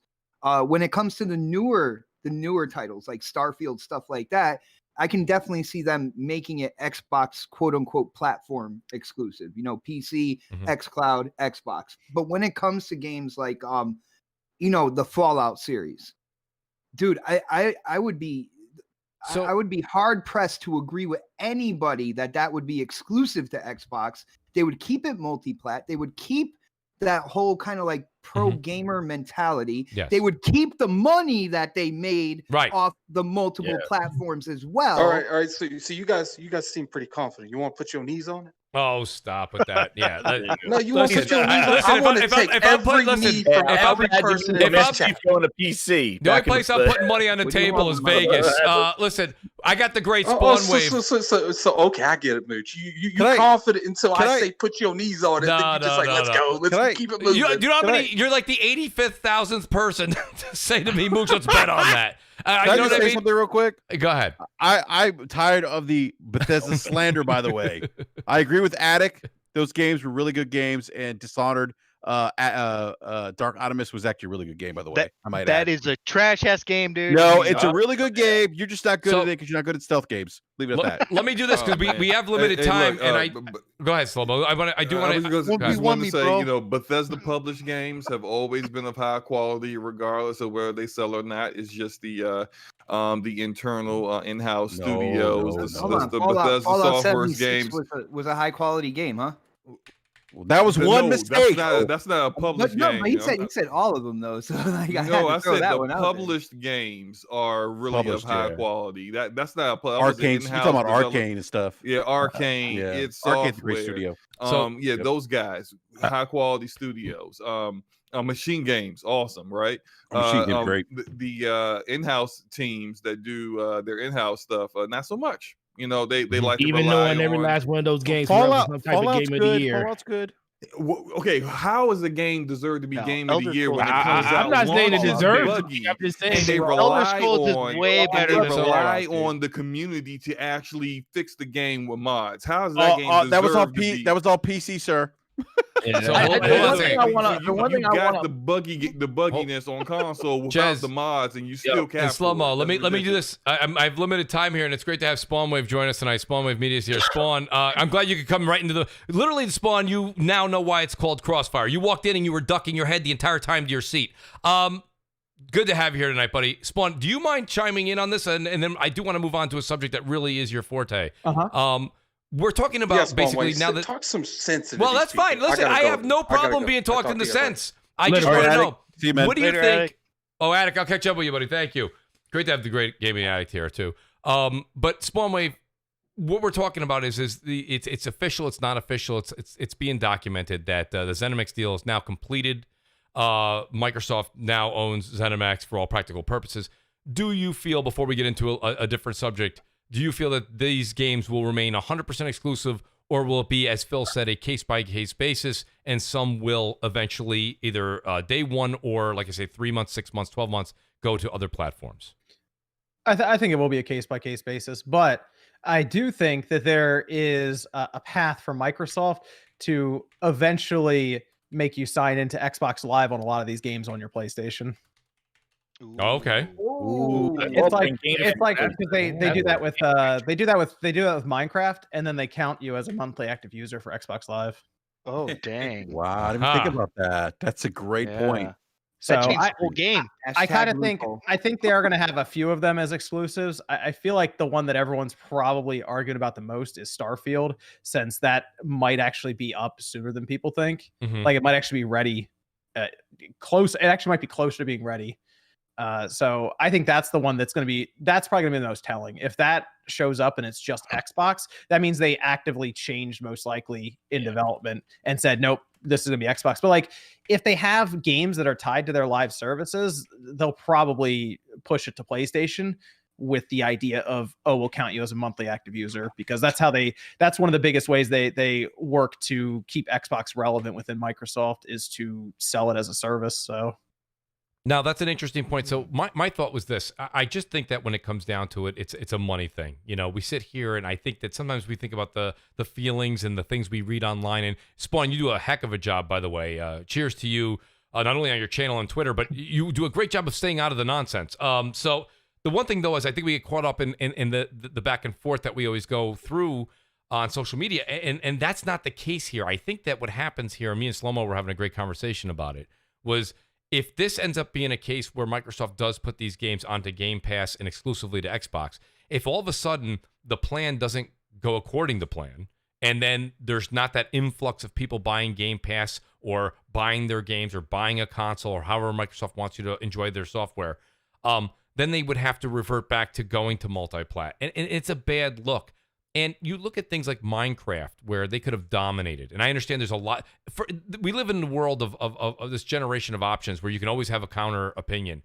But the point of the matter is that they could have easily, with the same case, $2.5 billion acquisition of Mojang, could have taken them on, could have sold a zillion Xbox Ones if they were exclusive, right? I mean, how many Xbox Series X's and Xbox Series S's would they have sold if we found out going into this generation Minecraft was only available on a Microsoft system? I hear what you're saying on that. And like on paper, that looks really good. But when you look at the Minecraft community, right? And how spread out it already was, like across devices, and especially with it starting on PC. And I believe when they acquired Minecraft, they weren't really on the whole Xbox is PC is Xbox yet, kind of like mentality. Mobile was bigger than console at that point. Yeah, like they would have pissed off so many people that they could have damaged the Minecraft brand doing something like that, and then also not getting the numbers that you were talking about for selling Xbox One. I just think it could have double backfired doing. I don't know why like he that. would have said a case by case basis if clearly everybody is so sold on the fact that it's exclusive. That's the part I just don't understand. That's what I'm saying. Like the established franchises, that are known as multi-plat. People out there are saying, well, those are going to be exclusive now to Xbox. I'm telling them, you better pump your brakes, because when it comes down to it, they will be able to collect revenue, from Xbox, from PlayStation, from Nintendo. And what Spawn said makes a lot of sense too, right? Xbox, because they want those numbers, they want those monthly active users. That makes sense as well. But then also it's not like they're Xbox gamers aren't getting anything out of the deal, because Xbox is all about Game Pass. So since these games are multi-plat, and this is something you said, and I don't think you thought about this back in the day when you're like, well, they need multi-plats to drop in, big multi-plats to drop into Game Pass day and date. Yes. All right. That's right. This is how they're going to do it. They bought ZeniMax games. So absolutely. Like Fallout is going to be multi-plat, but it's going to be in Game Pass day and date. And there's the sales pitch. And that's a great sales pitch, by the way. And I put something in the chat, Mooch, just in the Discord, so you can look at it later. But it's Phil Spencer interview with Sia. The girl asked the actual question about your future games, and he says what it's really about is bringing the games to the Xbox community and knowing that those games will be there and be there in Game Pass day one. So he doesn't say anything about only on Game Pass or only on Xbox, but I do believe it's the case by case that he said. But the thing is that he really is not trying to take games away from other platforms, and I agree with Xbox saying like putting that game being there would definitely benefit that. Putting big games, and that's why they bought them, to get those games into Game Pass, get that service built.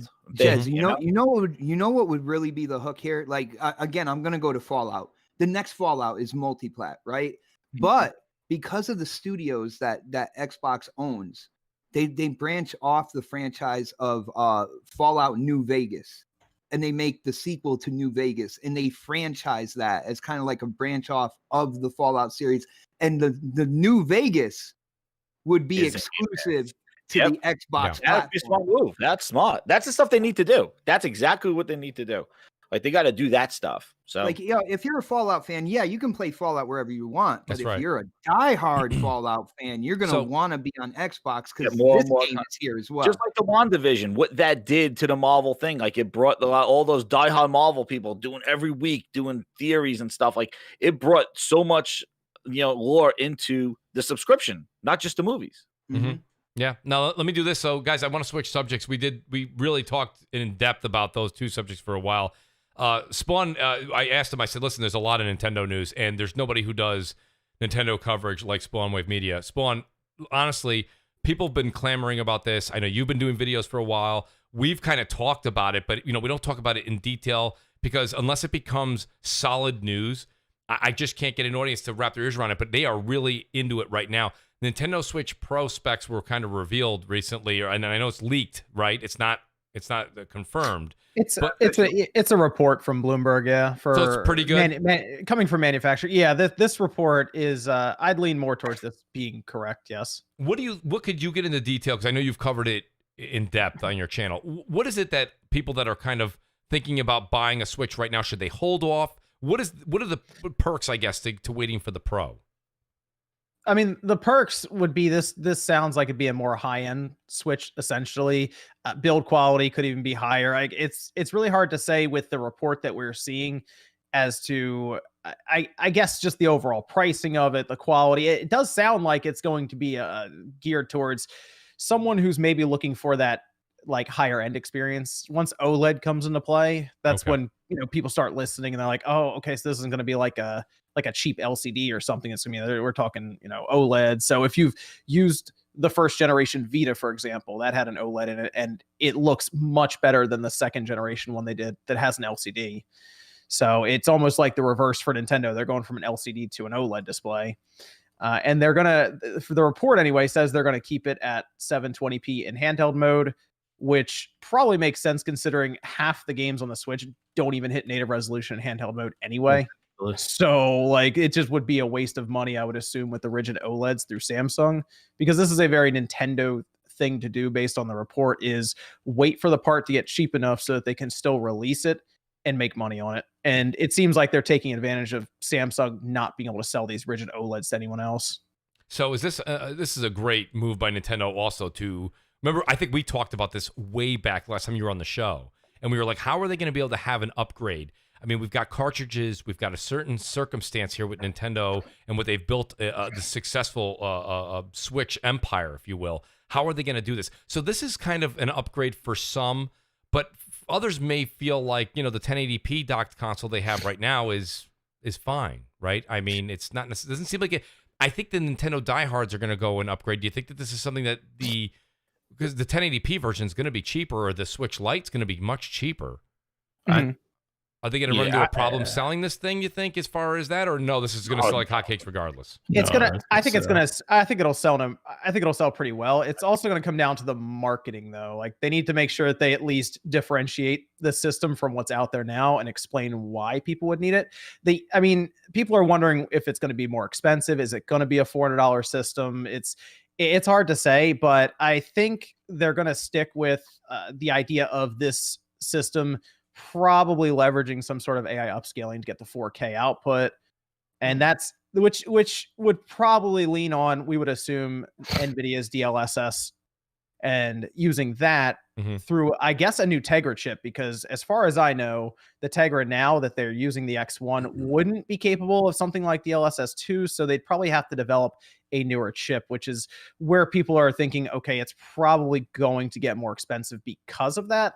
But as Nintendo has said, they want a family of devices so that, hey, if you're someone who wants handheld and you want cheap, there's a $200 light. If you are okay with a $300 system, because as you said, Mooch, you're okay with 1080p, right? $300 system. Or if you're someone who's out there like, I want the most expensive thing because I want 4K. Okay, it's $400. I'll buy that. So they're thinking in their mind, how can we try to provide to everyone for a system that potentially could end up being the most successful home console ever made, depending on how they treat the next 3 to 4 years with this thing.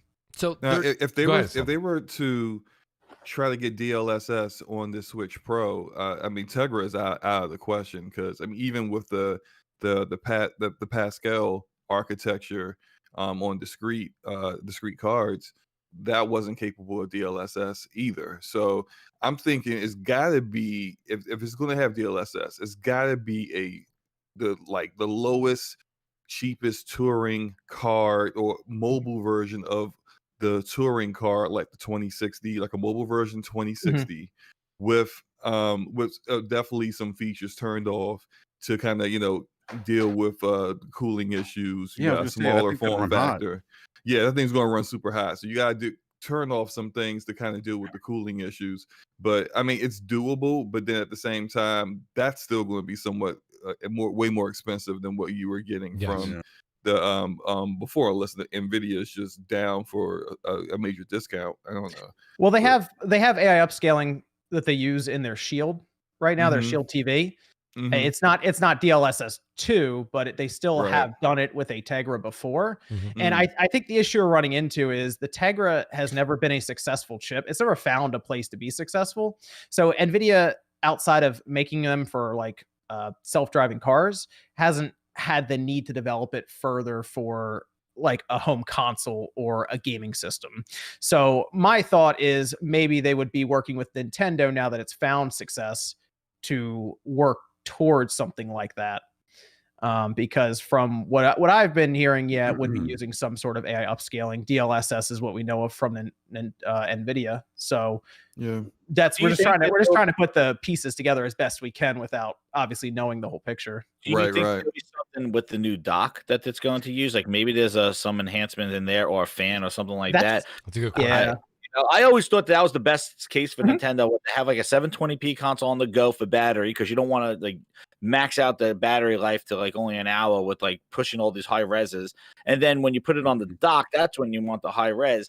And the dock has some sort of power in it, or an external GPU that will kind of go right out to your TV, and then that will kind of have a fan and all that stuff and give you that boost that you need for the 4K. That's what I think. That is probably something that could happen, is they use the dock in some way to get it there. Because if you think about it, you really don't need that technology when you're walking around with the system portable, because you're going to have a 720p display. So that's something else that's been talked about, because we had a data mine that mentioned a chip that would be dedicated to upscaling in some way. So again, that's another possibility for it, is that the dock would be leveraged for it. Spawnway, do you think that the launch of this console will coincide with the release of Breath of the Wild 2? That's guaranteed. That's something else that's been brought up. But my concern is that Breath of the Wild 2 wouldn't be ready for the holiday. Really? And okay. Yeah, that would be a concern of mine, because I feel like if it was absolutely ready for the holiday, they would have started talking about it. They were pretty clear on the direct, Spawn, that they had no Zelda news, and that was deliberate to, I think, temper expectations. Yeah. Hey, Spawnway, have you heard that Breath of the Wild might include some kind of co-op gameplay to it, or co-op mode? I think there was a patent at one point mentioning something like that, but I haven't heard that there's definitely going to be some sort of co-op. I think it would be a cool way to incorporate different puzzles and play into the Switch itself, because Breath of the Wild was designed for the Wii U and then moved to the Switch, and you can tell at times. So if it has that core concept of co-op like the Switch is kind of designed for, with like the Joy-Con controllers and stuff splitting off from the system. I think that'd be a cool way to make it feel different from the first Breath of the Wild. I think they're saving some stuff because I feel like they've been kind of on cruise control for the last year, like just selling. But they came out really strong with like a lot of great games, and I know some of them are from the Wii U, but like I just feel like from the Wii U, but I just feel like that they've been kind of like holding on to stuff. Like it's been like the Metroid, I think that had to get redone, right? And now they got the Breath of the Wild, and next Mario Galaxy, next one, a new Mario game. Yeah, I think what you're seeing. What you're seeing right now is the results of the COVID pandemic, all of that, and all the companies are dealing with it. Even if you look at Sony's off to a slow start this generation. Microsoft has Flight Simulator coming up. Yep. Nintendo has been pretty slow too. You can talk about Halo, the Flight Simulator. You can tell there's a gap right now for all three companies. Like I thought Sony would have come out the gate this year a bit faster, but again, they're all dealing with remote work, and it was actually impressive they were even able to launch the systems, because they probably could have held off to spring to launch them, and then it wouldn't have felt like this 3 to 4 months. You've said that you've been an advocate for that for a while, Spawn. I don't think we need gaming is big enough to where I don't think we need to fall in the tradition of launching in a holiday anymore. They could launch these things at the end of January. Nintendo proved that. Nintendo proved that multiple times. They did that before. They used to launch like in March. I think the PlayStation launched in March. The Switch did.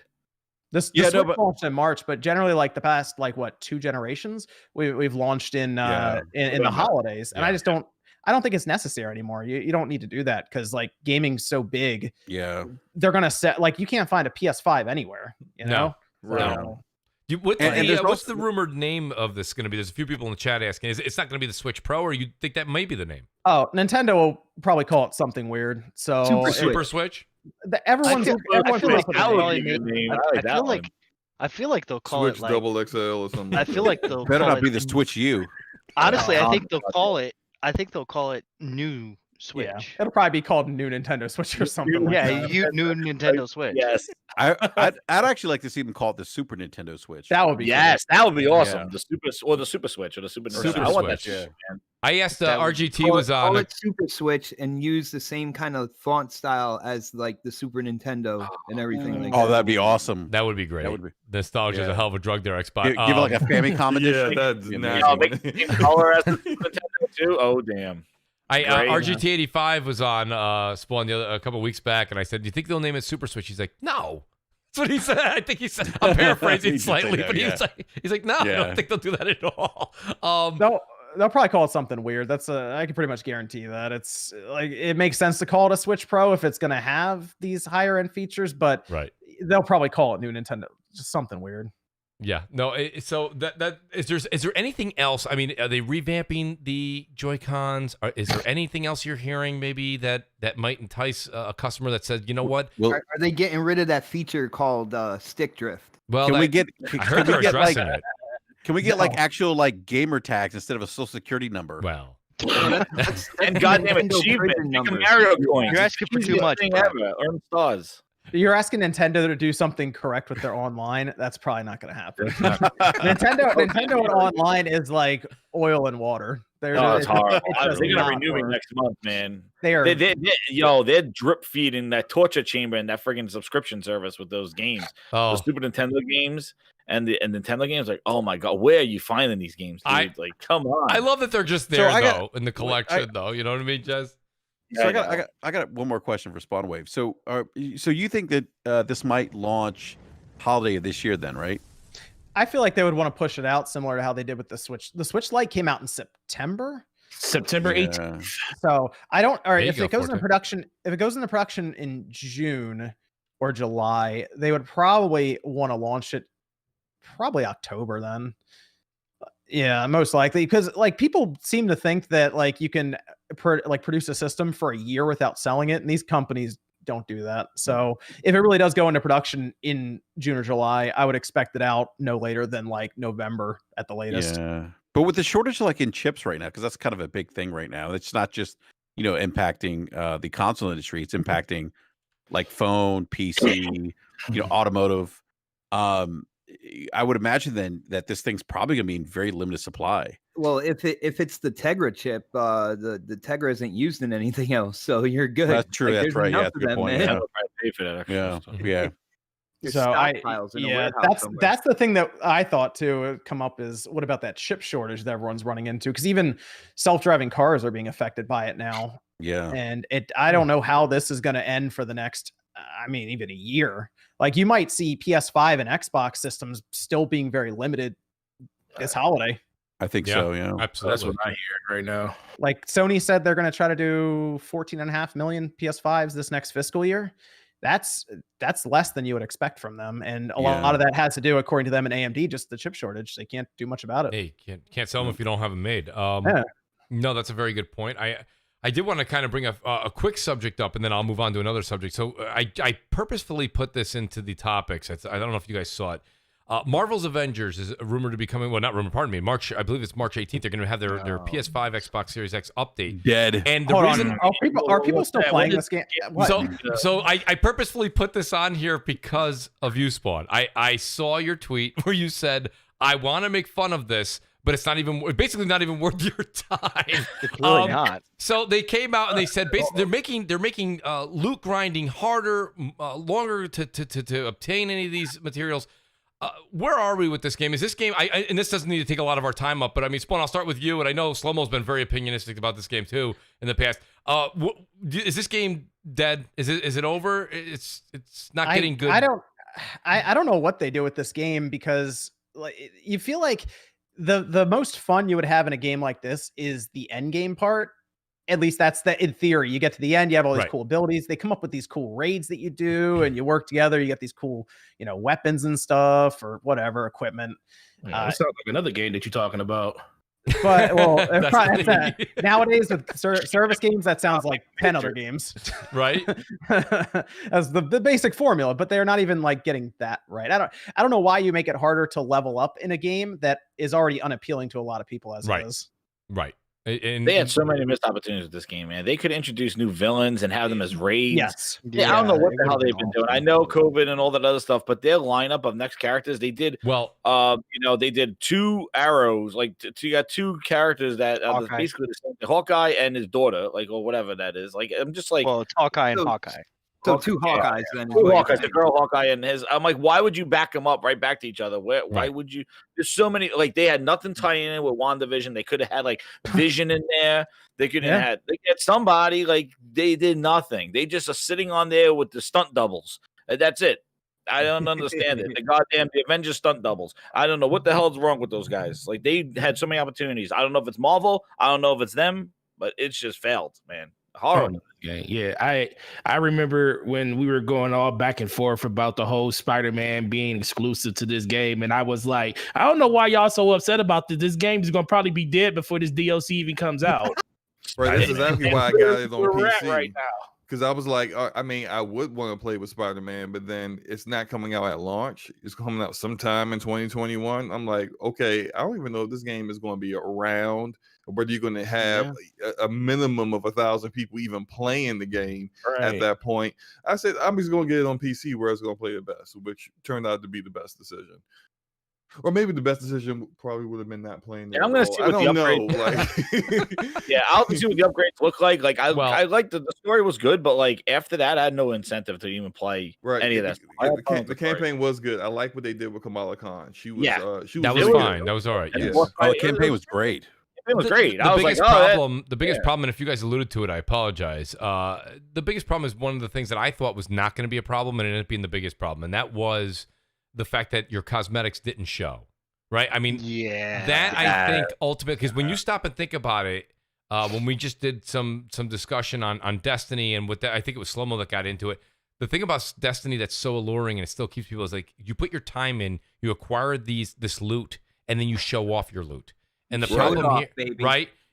When you can't show, it's the same thing with the game that's on screen right now. I'm enjoying Outriders.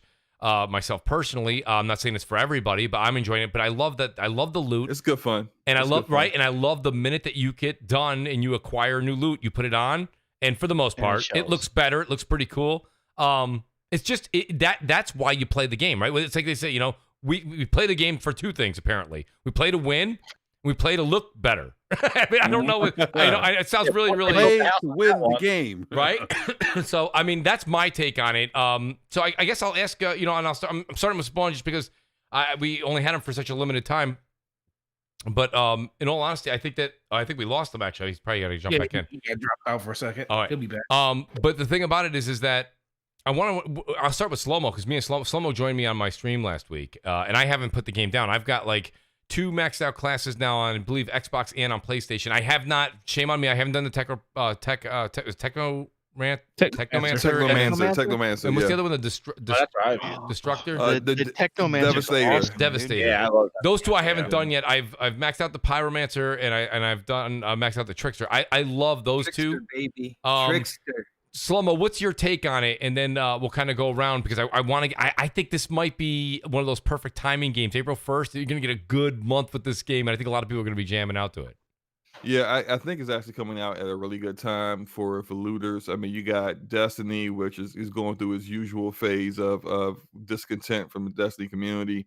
Not really having a lot to do at this time. Division is the same thing. They announced, hey, we're giving you more content, but it's coming out later this year, kind of stuff. Mm-hmm. So it's a good time for that demographic to kind of maybe potentially draw some people in, potentially steal some people from other communities. Also, this game isn't a live service game like those games are, so the content is developed differently. And live service game looter shooter content is developed with the intention of getting you to play for long periods of time. Yes. Before you finally complete things. They are doing this completely differently, where it's major campaigns that got these big expeditions in the end game. But when it all comes down to it, there's an end game to this. The end game is go play something else because all the content's gone. So right. That's their intention. And they actually said they initially developed it as a live service game, then switched gears when they realized that they didn't think that it was hurting the game developing it that way. Now, all that said, it's got some jank. It's got some old school. It's got some old school stuff that we thought we wouldn't see in 2021 anymore. That you go to a new area, you get an actual loading screen of opening a door, and it's like, why did I get this 2-second loading screen? That kind of stuff. It's got some lip syncing issues, the cutscenes and stuff like that. But at the core of it, you got a really good looter that I think tried to take some of the gameplay principles that Anthem tried to do, where your guns aren't really your primary way of fighting. It's really your powers, your abilities. You should be doing that primarily for the most part in order to stay alive and to be successful, because as you know, like, there's no healing in the game, really. No. All your healing comes passively. From your powers. Yeah, passive. And it all comes from actually killing enemies in the method that they want you to, with that particular class, kill an enemy. If you're a Technomancer, killing them from long distance. If you're a Devastator or a Trickster, killing enemies within a short range gives you heals back. Yep. The Pyromancer, burning enemies, allows you to leech health from them to yourself. And then you get all the different stuff about looters that I love with that build diversity. You got a class skill tree that just looks wonderful if you love that kind of stuff. Yes. And your actual gear gives you perks for your powers. All of this stuff really kind of allows someone to play the game and have a completely different kind of build, if you want, than other people will. And and that's kind of allowing you to tool your character or your player to how you want to play the game. And I think that will give it legs if that works consistently. Because what we're seeing right now from the demo is that it works well. But then with scaling, we don't know how that's going to scale, say, when you hit like level 20 and you're going up against enemies that are far stronger, or maybe they're not that strong and it's a cakewalk. And then like the power balance isn't that great. We've seen it with other games like Borderlands, where they had to nerf particular combinations of weapons because they just completely destroyed any kind of difficulty in the game. And so we kind of want to make sure that they don't have that going on in this game. And I think they are being proactive, even in the demo, with like making changes where they see that there's some issues, or it's too easy for people to get legendary, stuff like that. So I think they got some potential here. I think it also only whether it has legs or not will really depend on how agile they are in making changes when they need to, and improving the game as it launches. So I mean, we'll see. No, I gotta say, outstanding breakdown. First of all, Slow-Mo. I think you nailed it on a lot of different tasks there. Spawn, you had to step out for a second, but you're back. What was your? Have you gotten a chance to play a little bit of Outriders? And what was your initial assessment? Yeah, I did play Outriders, the demo I played on the Series X, and it reminds me very much of just like a Gears of War looter shooter for the most part, with some very odd animations during cutscenes. Yeah. The first time the guy just yells, I thought there was something wrong with the game. But from what I've played so far, the shooting feels good. Like I said, the controls are for me pretty tight for the most part. I like some of the powers. I went with the I guess the pyro build, where you're lighting everything on fire and healing yourself that way, and that was pretty fun. I'm a little concerned that this game is just going to get kind of lost in the shuffle a bit, though. I don't know if that's me. I know we're in a world of live service games, and I just, this one for some reason at times when I'm playing it, it just feels kind of samey as some other games. It's bland at times. I think it's going to be fun for people who enjoy it, but I do have concerns about the game long term. The concern for long term was what I heard from the developers. And guys, please tell me if I'm wrong here, but the one thing I heard about it was it sounded like what you get on April 1st is that's what you get. And they said for the most part, right? yeah. For the most part. So depending on the success of the game, they said they really haven't gone much further. That concerns me, because let's say you take Spawn's concern and you say, well, you know what, Spawn, I ended up playing this thing for 3 weeks when it first came out. I can't get enough of it. But the problem is if it becomes stale and you get to the end game, and then you do that little bit that I saw there's an after the initial story campaign ends, there's more.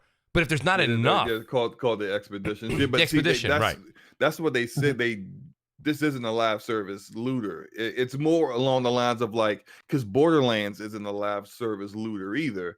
When you finish the content in Borderlands, it's it. That's the content. That's everything. Yep. They made, Gearbox is a bigger developer, so they're going to of course develop more expansions for it, and then you can come back to it and play the expansions when they come out. But that's more along the lines of what this is than your divisions or your destinies, where they got dailies and weeklies. And you get these quests for weapons where it's like 20 steps, and you got to go over here, talk to a guy, collect 10 chickens, decapitate them, give them the chicken feet, that kind of stuff. And it's like, all right, what am I doing here? Or even playing Slow-Mo. Hey, look, man, it's some wild stuff, man. No, or in typical Destiny fashion, go to an area, wait for a particular public quest to happen, and then kill a particular enemy, and then that may take you about 30-40 minutes, and then then we'll have another quest for you later on, like that kind of stuff. That's that live service kind of questing that keeps people engaged in the game, whether they like it or not. But that's not what they're really doing with this one, apparently. Which I like about this game is that they're not going that route. I agree.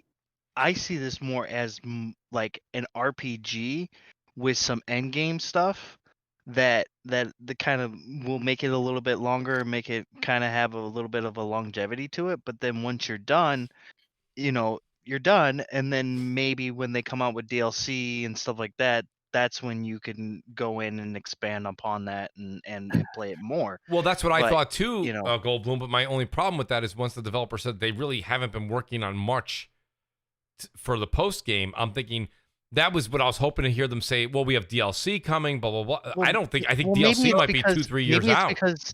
Maybe it's because they're like thinking to themselves, well, maybe I mean, they seem very confident about this game, but it also they kind of seem like, well, they're cautious about it. Like they want to be like, well, because I mean, they know like people can fly. They know that they screwed up with Gears Judgment. They know that, and they don't really want to do that with this game.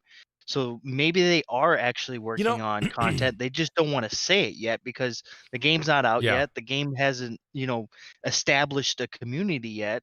So that's maybe why they haven't said anything about. The one thing you just said though sparked the thought though, Goldblum, I got to say, and I think Slow-Mo mentioned it and possibly Spawn as well, is this game really was what I thought as far as the mechanics, the motion of the characters, if you will. I thought this would have been the natural progression of Gears players. You know what I'm saying? Our Gears mechanics. To loosen up, get a little bit away from that blocky feel. I mean, here we are even with Hive Busters that came out recently, and it still feels just like Gears 1. You know what I mean? It's still very blocky, very heavy, very chunky. I understand it's deliberate. I get it. But with everything, there's evolution. And here's a team that made Judgment, and Judgment felt different than the other games, but not too different. And this one here, that's why it still feels there's a Gears of War feeling to it, but like Slow-Mo had said, where Gears wants you to take cover and then shoot and stay under cover, this game actually rewards you for continuing to move. Actually, you can't. If you take cover for too long in this game, you're dead. Pretty much. You've got to move.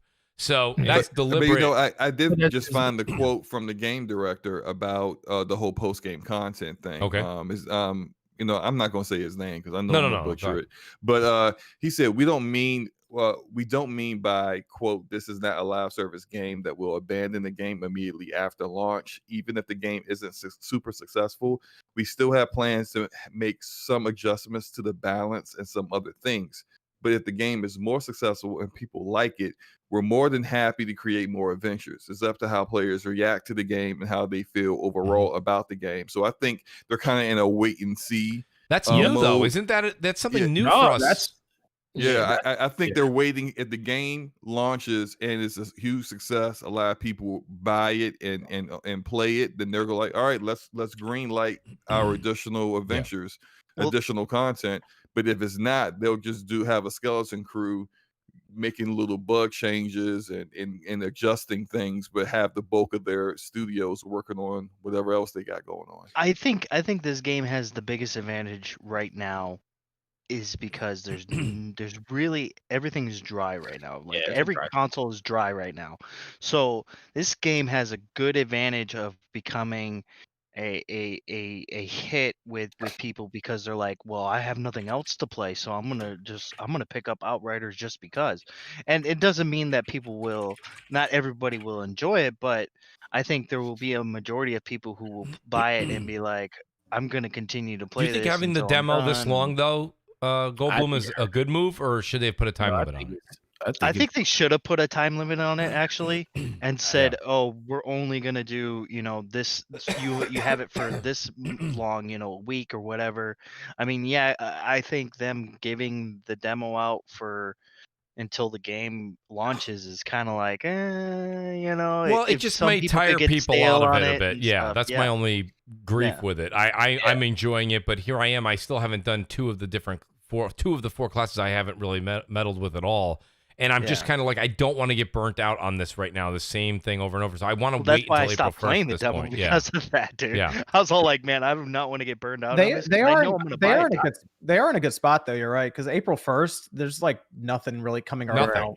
It. So until the end of the month, which is Returnal. Returnal's the next big name that comes out after that. That's a full 30 days, and so again, I gotta say, and that's an exclusive too. Like that's not on everything. Right. Mm-hmm. But and that's why with Slow-Mo reading that quote, and I appreciate that, Slow-Mo. That's what kind of rung a bell for me there. And I'm like, usually when we listen to The Division, right, or you listen to Destiny, it's buy the game, and by the way, DLC is on the way. We're working on it as we speak. As we speak, we're working on it.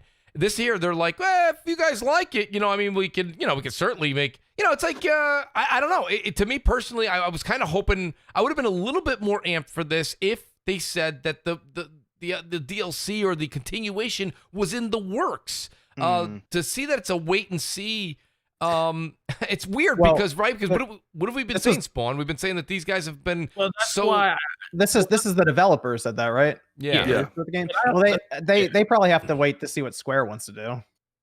Right. You know what? That probably is that probably makes a lot of sense. Yeah, because they're the publisher. Yeah. Here we say they have tremendous confidence in the game by putting this demo out, which they definitely do, right? But then it's like, how much confidence do they have if they're like, well, wait and see if you like it? Well, what? Like, well, but you know what? No, I think he makes a great point. That it may be about Square because even though they may have tremendous confidence in their game that they created, but Square might be like, we don't know.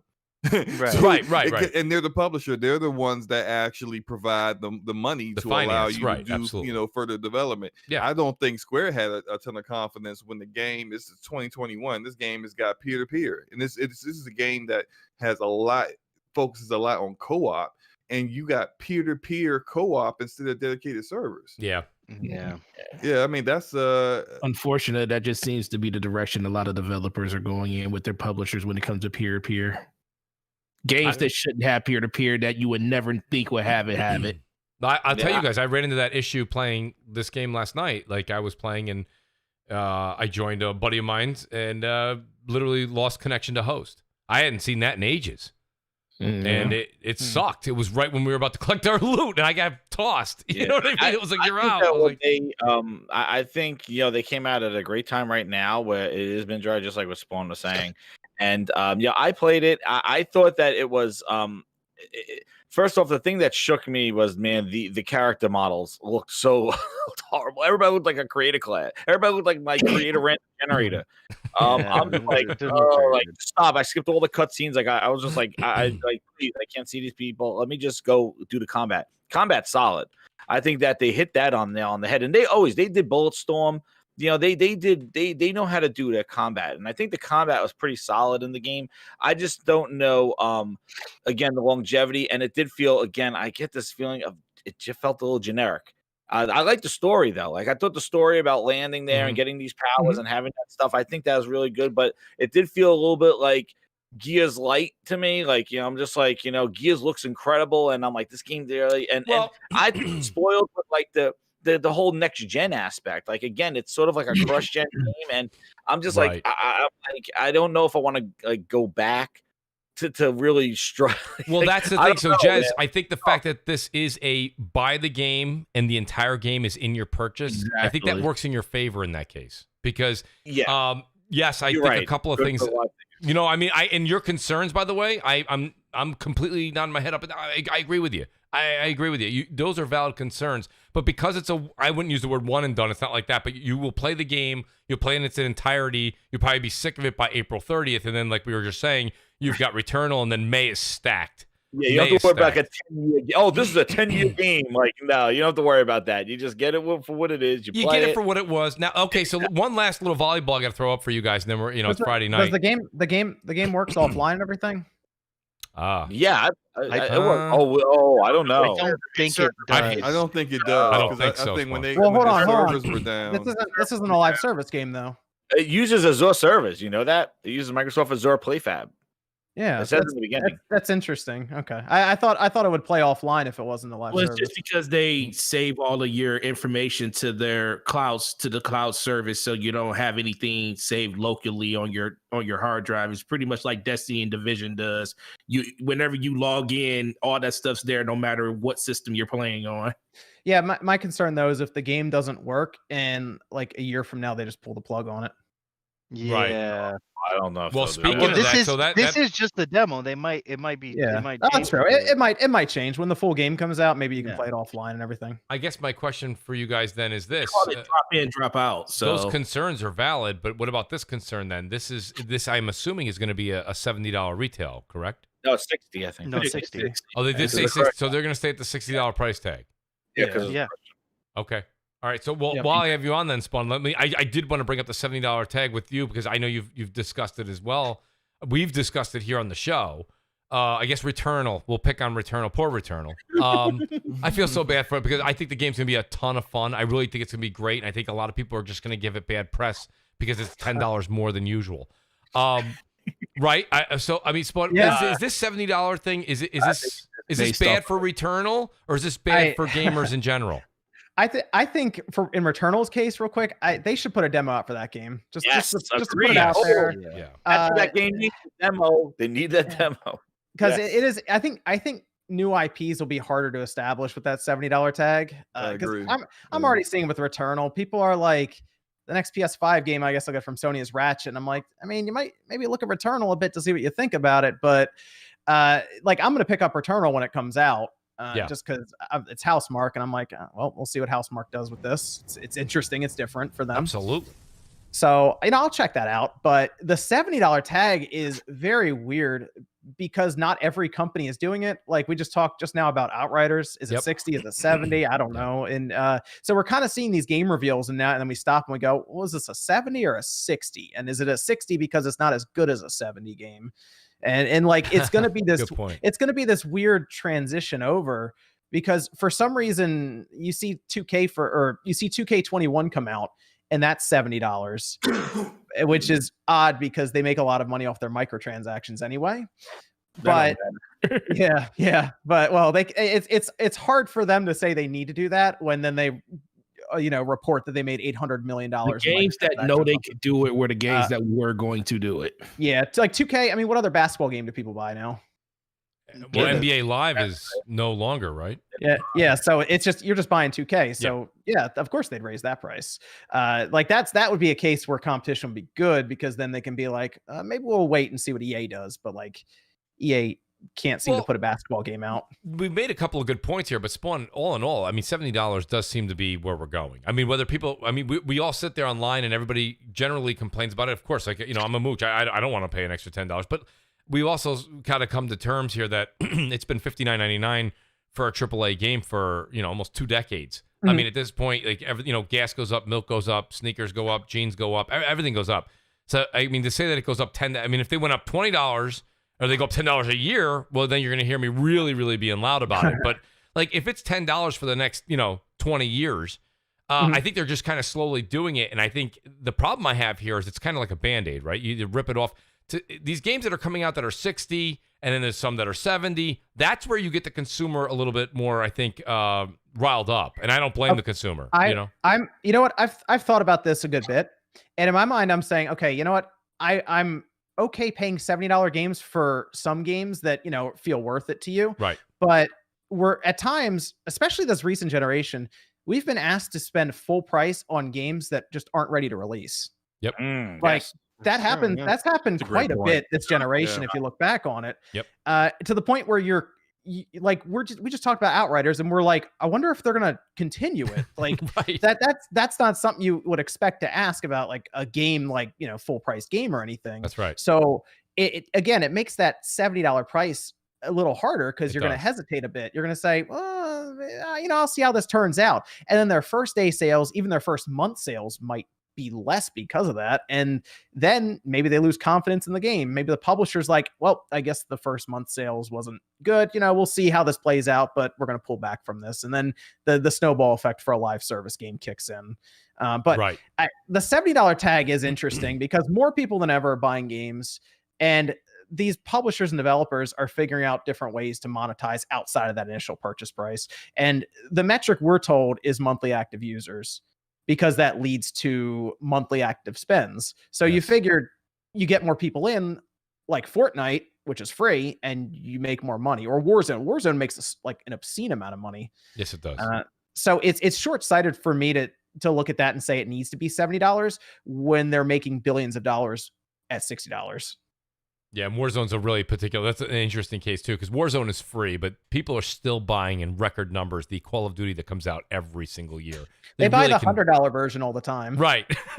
so right. And they made the excuse for why they kind of charged those kind of prices before, saying it was due to we haven't increased the price for the standard game in X amount of years. That's why we gotta do all the microtransactions, and we gotta charge for loot boxes and all this other stuff. But then now you've raising the price, but are you going back on any of the other stuff that you said you did because you didn't raise the price? No, it's going to be we're doing this, and we're also doing all the other stuff we did to make money. So it's some of these games are going to tag along. Like there are going to be games that come out that you buy. Like let's say GTA 6 comes out, and it's just it's not GTA Online. Maybe they separate that into its own thing, and it's like this ridiculously large, massive, 200-hour plus game.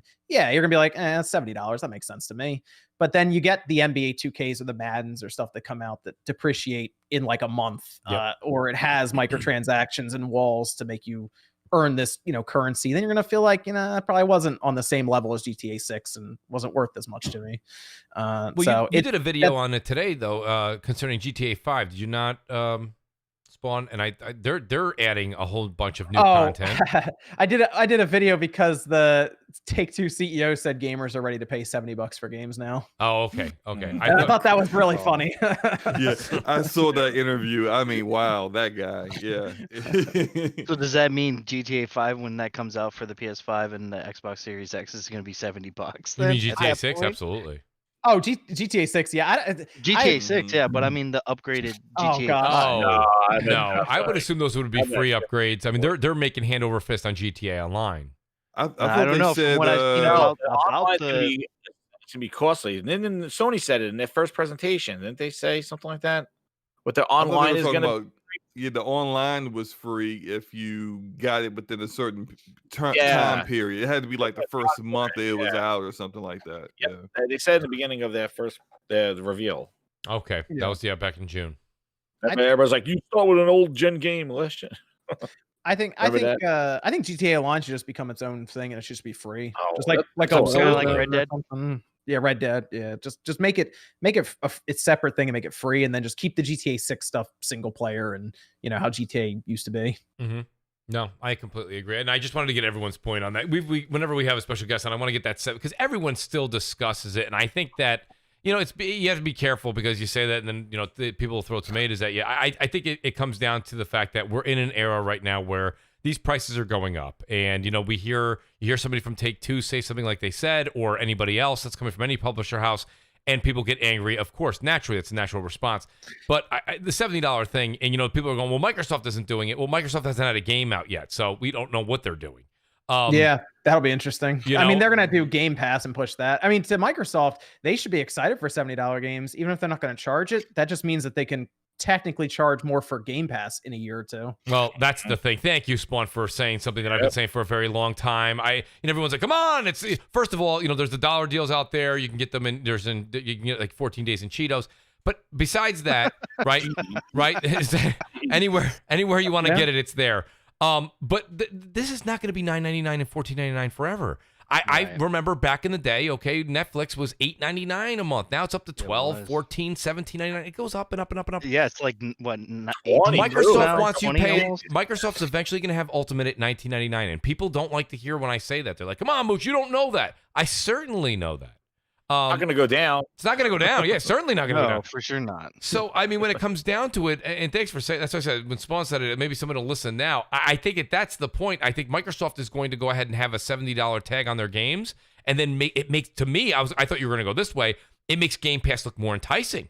Because now you say, wow, $70, I'll pay the $15, $16 a month, whatever it is for Ultimate, because now I get Xbox Live Gold in there, and I'm gonna buy at least 2 of their games. They're $70 a pop, right? It makes them look even more like heroes, even though they're the one creating the rules and making themselves look like heroes. It's a justification for the consumer, and I think Microsoft's gonna be the first in line to put a $70 tag on. They're gonna be like, well, if you don't like $70, we've got a $9.99 and a $14.99 option for you. You can go wherever you want. It's just called good business. Absolutely, absolutely. Because if I see them on sale as frequently, the games kind of keep those price tags because to probably to get people more towards go to Game Pass. Like they don't drop their games as quickly in price as I see Sony has those crazy sales on their games very quickly. Microsoft kind of keeps like CFDs sitting at $40. Sony's interesting now. Have they put Demon Souls on sale much? I don't see it on sale very often. No. I kind of wonder if Sony's gonna try to keep like the price of their games higher, kind of like Nintendo, who like never drops their prices. Never. But like kind of look towards that, like, maybe this $70 game stays 70 for 7 months after its release or something. I can see that for certain games, yeah, for sure. Yeah, the ones that keep selling at 70, they're not going to drop them, but or they put it on sale for 60. I think that's the lowest. Yeah, $10 on that. How does Nintendo get away with that? I'm sitting here thinking of what you just said, and I'm thinking about how the hell nostalgia, Mooch, nostalgia. I went into GameStop. But aren't they supposed to raise their prices at Nintendo? I heard something about that at one point. that they're going to raise the price of the games at That's Nintendo. a great question. We haven't seen Nintendo to games 70. go up yet. They'll probably do that next generation. That's my assumption. Is next generation, 2 or 3 years when they launch, or 3 years or whatever when they launch the next Switch. I think so, because they'll look at Sony and I mean Microsoft does, and they'll say, well, Zelda's worth more than anything they have, so it's 70 now. So I was gonna say, okay. I went to GameStop. And it'll stay at 70. So Two little Super Nintendo Switch games, because I didn't have the boxes for them. I put them inside a Ziploc bag and brought them to Gamestop. Dude, I got like $60 for those, like $70 retrieved. You do, man. Glorious. Bag. I was like, here's a gram. I put it down at the freaking GameStop on the Ziploc bag. He goes, here's $70. I'm like, every Nintendo game that's a first party game with any kind of clout at all is like a winning scratch off ticket. It's always gonna pay off. I find those little chips, man. They're like $35 trade in. I'm like, yo, I told you I traded in 10 Switch games to get my PlayStation 5 for free. That's right. There you go. That's right. That's right. Dude, it was like a freaking cocaine. I was like, hey, just put a little bag on the table. A little bag on the table. Switch games. Literally tweeted out all the games. Was like, these games equal a PS5. Dude, it's crazy. They're like gold chips. It's unbelievable. Well, the only thing I thought that was surprising was, Spawn, you said next generation, so you're thinking like the next iteration of Switch. If Sony and Microsoft and these third-party teams are going to start taking advantage of the $70 now, if there is, which it's the worst kept secret, Switch Pro, why wouldn't they do it for games coming out starting this fall and moving forward? That's a good point. I think with what we've seen in the past, like the Wii had $50 games while the 360 and the PS3 were around. They went up with the Wii U, but like I just think at this time Nintendo's mostly looking towards development cycles restarting maybe in a year or two anyway, for when those larger $70 games will be ready 3 or 4 years in. Because they'll keep a game in development for a while if they need to. Like it'll like they'll develop a game for 4 to 5 years if it's going to be a $70 game anyway. So once Breath of the Wild 2 is done, though, that team will probably go back in development for another big Zelda game 4 years from then or something. No, that makes sense. They'll have their development cycles kind of synced up for that down the road. No, I completely agree. And I want to say I've kept all of you guys here hostage after the 9 o'clock hour. I want to say thank you guys. I apologize up front, first of all. I do have a couple of super chats. Let me just read these for the fine folks that did donate. I appreciate that. Sir X-Men says, golf tomorrow at noon. Why not? Why not? At Xbox 448 will also be there. DatGuySmitty says, well, at the time we had over 400 people watching. Can we hit that like button? Please do, and hit that subscribe button while you're over there. I think if you hit the like button and the subscribe button, it's about 2 calories you burn. It's not that much work. DeQuancy, he says, what if they make Breath of the Wild 2 Switch Pro exclusive? They won't do that. I mean, I don't think I even have to go to Spawn for that one. That's not going to happen. No. That game costs too much money to make. They're not going to limit it. Millions upon millions of those Switches out there. No way. Shout out to Sergio Lopez. He says, don't care for PS5 or Xbox ever since got my Switch 3 months ago. Screw the scalpers and Sony and Microsoft shortcomings. Love this podcast, Mooch. Well, thank you, and I'm glad you're enjoying your Switch, Sergio. Sir X-Men comes back. He says, that's why we play golf. 4 players can look good. Oh, okay. So what Sir X-Man's saying there, I had a little bit of a time machine here. We were talking about how great it is with Destiny and games like that where you loot and then you are able to wear. Same thing there. The golf games do take advantage of that. Shout out to Sir X-Man. He says, Microsoft Rewards pays for my Game Pass every month. Sir X-Man, you've been saying that for a while. I hope everybody has been taking advantage of that. I want to say what a great show this was. I want to thank, let me say first, thanks to Lord Addict for stopping by. Great to have Addict on. Always love it when he pops by the show. He knows he's always got a pass to come on whenever he wants, and he always comes in with fire, and I love it. But I'll go in reverse order here. And Spawn, I know you had a lot of stuff going on. We discussed things earlier in the week. Great to have you on, especially with all the Switch Pro news. It's always great when you come on and really, really add to the conversation in your forte of Nintendo. That is just what you cover. You know it inside and out, and nobody can tell you otherwise. But Spawn, outstanding being on the show, and great work what you do. We all watch you. I think Brap was saying he checks you out every morning for the morning show. He says he watches with a cup of coffee. Right, cup of coffee. Yeah, he's put away all the political news is gone, and now he's just on Spawn Wave Media. Well, thank you. Great. I appreciate it. Spawn, let people know where they can find you. It is, as always, it's great to have you on the show. Thanks for having me, Mooch. I appreciate it. I was running around all day today and night, so glad I could at least jump in for the back half of the show. But you can find me on Spawn Wave on YouTube. I'm around. He's always around. And you're reachable. That's what's great about Spawn. He's always reachable. I appreciate that. Oh yeah, I'll usually pop around on Twitter for fun. Well, like I said, you keep out of the nonsense, and I thought you were really going to go in on that Marvel Avengers. I was looking forward to you saying, you know what, I wasn't going to, but maybe I will. I'll keep an eye out for it. Spawn, thanks for being here tonight. I truly appreciate it.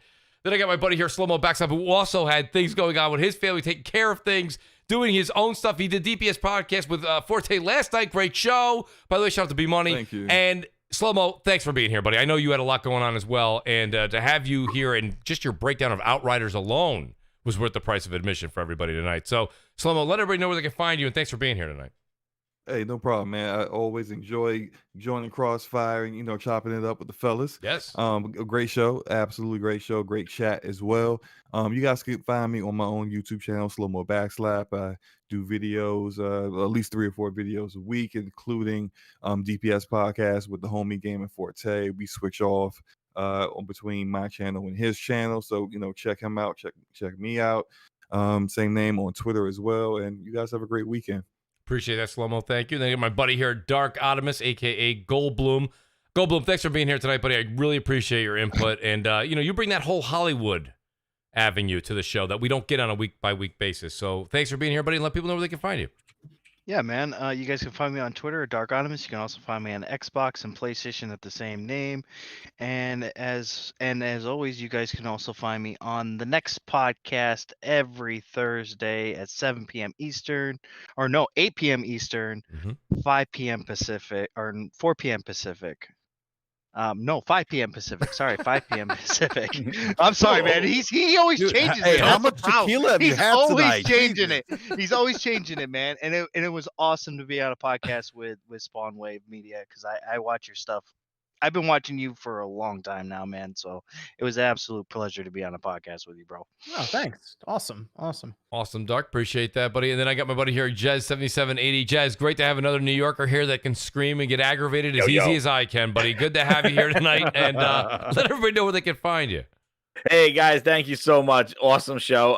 This is Jez7780. What grinds my gears? You can follow me over on Jez7780 on YouTube. I have the Gaming Grindhouse up to like episode 7, and I just hit over 700 subscribers on the channel. So we got 700 grinders in the Grindhouse, building an addendum. Outside, I'm going to build an addendum for the Grindhouse. It's getting bigger. But yeah, we got the Gaming Grindhouse show on Monday nights at 8:30. Home of the Grinds board and the Grinds table. All topics and, a lot of yelling and a lot of Arnold Schwarzenegger soundboard clips. So come on, and executive clips too. I got a lot of those. So definitely tune in then. And also I do what grinds my gears all the time, whenever I want to hit that rant button. Yes. Let's go. But New Yorkers, we're not everybody. quiet. Thank you again. Not a problem, Jess. Always great to have you. And then I got my buddy here, Basement Radio Arcade Podcast, who doesn't just call it Crossfire. It's his happy hour, folks, for you. Brap, great show tonight. Great to have you on. Yeah, it's always a play. It actually really is my happy after a long week of work. Yes. This is like the one thing, like Friday comes, I'm like, oh, I cannot wait for Crossfire. And it really is my happy hour. It's like, hanging out with the boys and, talking video games and just chopping it up and having a good time. Absolutely. Great show as always, Mooch. Big shout out to everyone in the live chat. And actually, we're going to have a special Brap tomorrow at 11 a.m. Eastern time. We're going to have Optimus Code on and Leviathan Gamer. Oh, we're going to talk a little bit about some hardware, software, stuff about like that. Wooden Teeth Code? Optimus Code. Oh, Wooden Teeth Code. Okay. No, yes, Wooden Teeth Code, yes, because he's old. And Leviathan Gamer, who I think, I think he's been like a developer. I don't know. I don't know his whole. I know he's pretty smart with in terms of game development. That's what I know. But he's going to be on as well, making his debut. Great. And we're going to talk a little bit about hardware, software, and stuff like that for current gen consoles or this new generation of consoles. So that's tomorrow at 11 a.m. Eastern time. So definitely come check that out. And give me a follow on Twitter, Brap_podcast, and on YouTube at Basement Radio Arcade Podcast. Mooch, always a pleasure. Panel, awesome show. Everyone in the live chat, have a great weekend. Thank you. Appreciate that. Thanks, Brap. And then last but certainly not least, my buddy here, one of the usual suspects, Gaming Forte. Forte, I already told Slow-Mo this. I'll say it to you guys. Great show you guys do. Love the videos that you guys put out. Let everybody know where they can find you, and I really appreciate you being here. I know you worked all day, too. Oh yeah, man, definitely. Really, truly appreciate being here with you guys. The one thing I always really appreciate the most about Crossfire, especially when Slow-Mo's here, I don't have to talk as much because that man reads my mind, and I'm like, you know what? I can just be quiet. You guys are two peas in a pod. I love it. I ain't even gotta know when he's here. I'm like, that's me talking. Every once in a while, I gotta like tune out some of the stuff that he says because I'm like, oh Lord, here we go. I got to back this up. Forte, you guys have amazing chemistry, by the way. It's like in a past life, you guys were lovers. They're the odd couple. Oh, damn. Hey man, you know what? From you, that's a compliment, man. Maybe on Wednesday I'll take off my shirt for you. You know, take it off. I got you, man. But yeah, man, it was a great show as always. Spawnwave was always great having you here with us. When you do get the time, because we know you're super busy. And once again, it's been a very, very rough week for us gamers out here, man. Shout out to the homie iDizzy once again. Yes. Make sure you check out the Iron Lords. We did a stream over there earlier today to celebrate the man's life. Check out the GoFundMe that they have pinned to the Iron Lords page under Cognito and all the different Iron Lords. That's another place you could support the family. And outside of that, man, it's another great show, and I can't wait to do this guys with you again next week. I appreciate that, Forte, and thank you for bringing up the GoFundMe that is with the Iron Lords. Go check out our Iron Lords podcast. Please do go over and check that out. They did an outstanding job today. I mentioned this in the beginning of the show. It was just an unbelievable dedication to iDizzy, Lord Dizzy. It was awesome to have all the people in the community there. It was awesome to be able to talk to people in the chat. So many people showed up. So many people donated and gave to the family. It's amazing. Do check out the Iron Lords podcast, and they do have the GoFundMe link right there that you can go and donate to whatever you'd like to the family and really, really help out wife and kids that were left behind. It's unbelievable. The community really came together. So an awesome day as far as that goes. We miss Lord Dizzy, and I do want to say a shout out real quick to Crap Gamer again. Go follow _Crap Gamer. Wish him a happy birthday. It's his birthday today. That's why he's not here. And go check him out on Crap Gamer Reviews, doing all kinds of new content over there. So go check him out. He's doing some new stuff. And guys, we have MNC Mornings on Crap Gamer's channel, 11:30 a.m. And it's going to be great on Sunday. Guys, you're not going to want to miss it. I'm telling you right now, we got a special guest lined up. It's going to be a lot of fun. That being said, hit the like button, hit the subscribe button. Our outros are the longest in the world. Nonetheless, we'll see you guys next Friday, 7 p.m. Eastern Time. Peace out. Enjoy your weekend. Good night.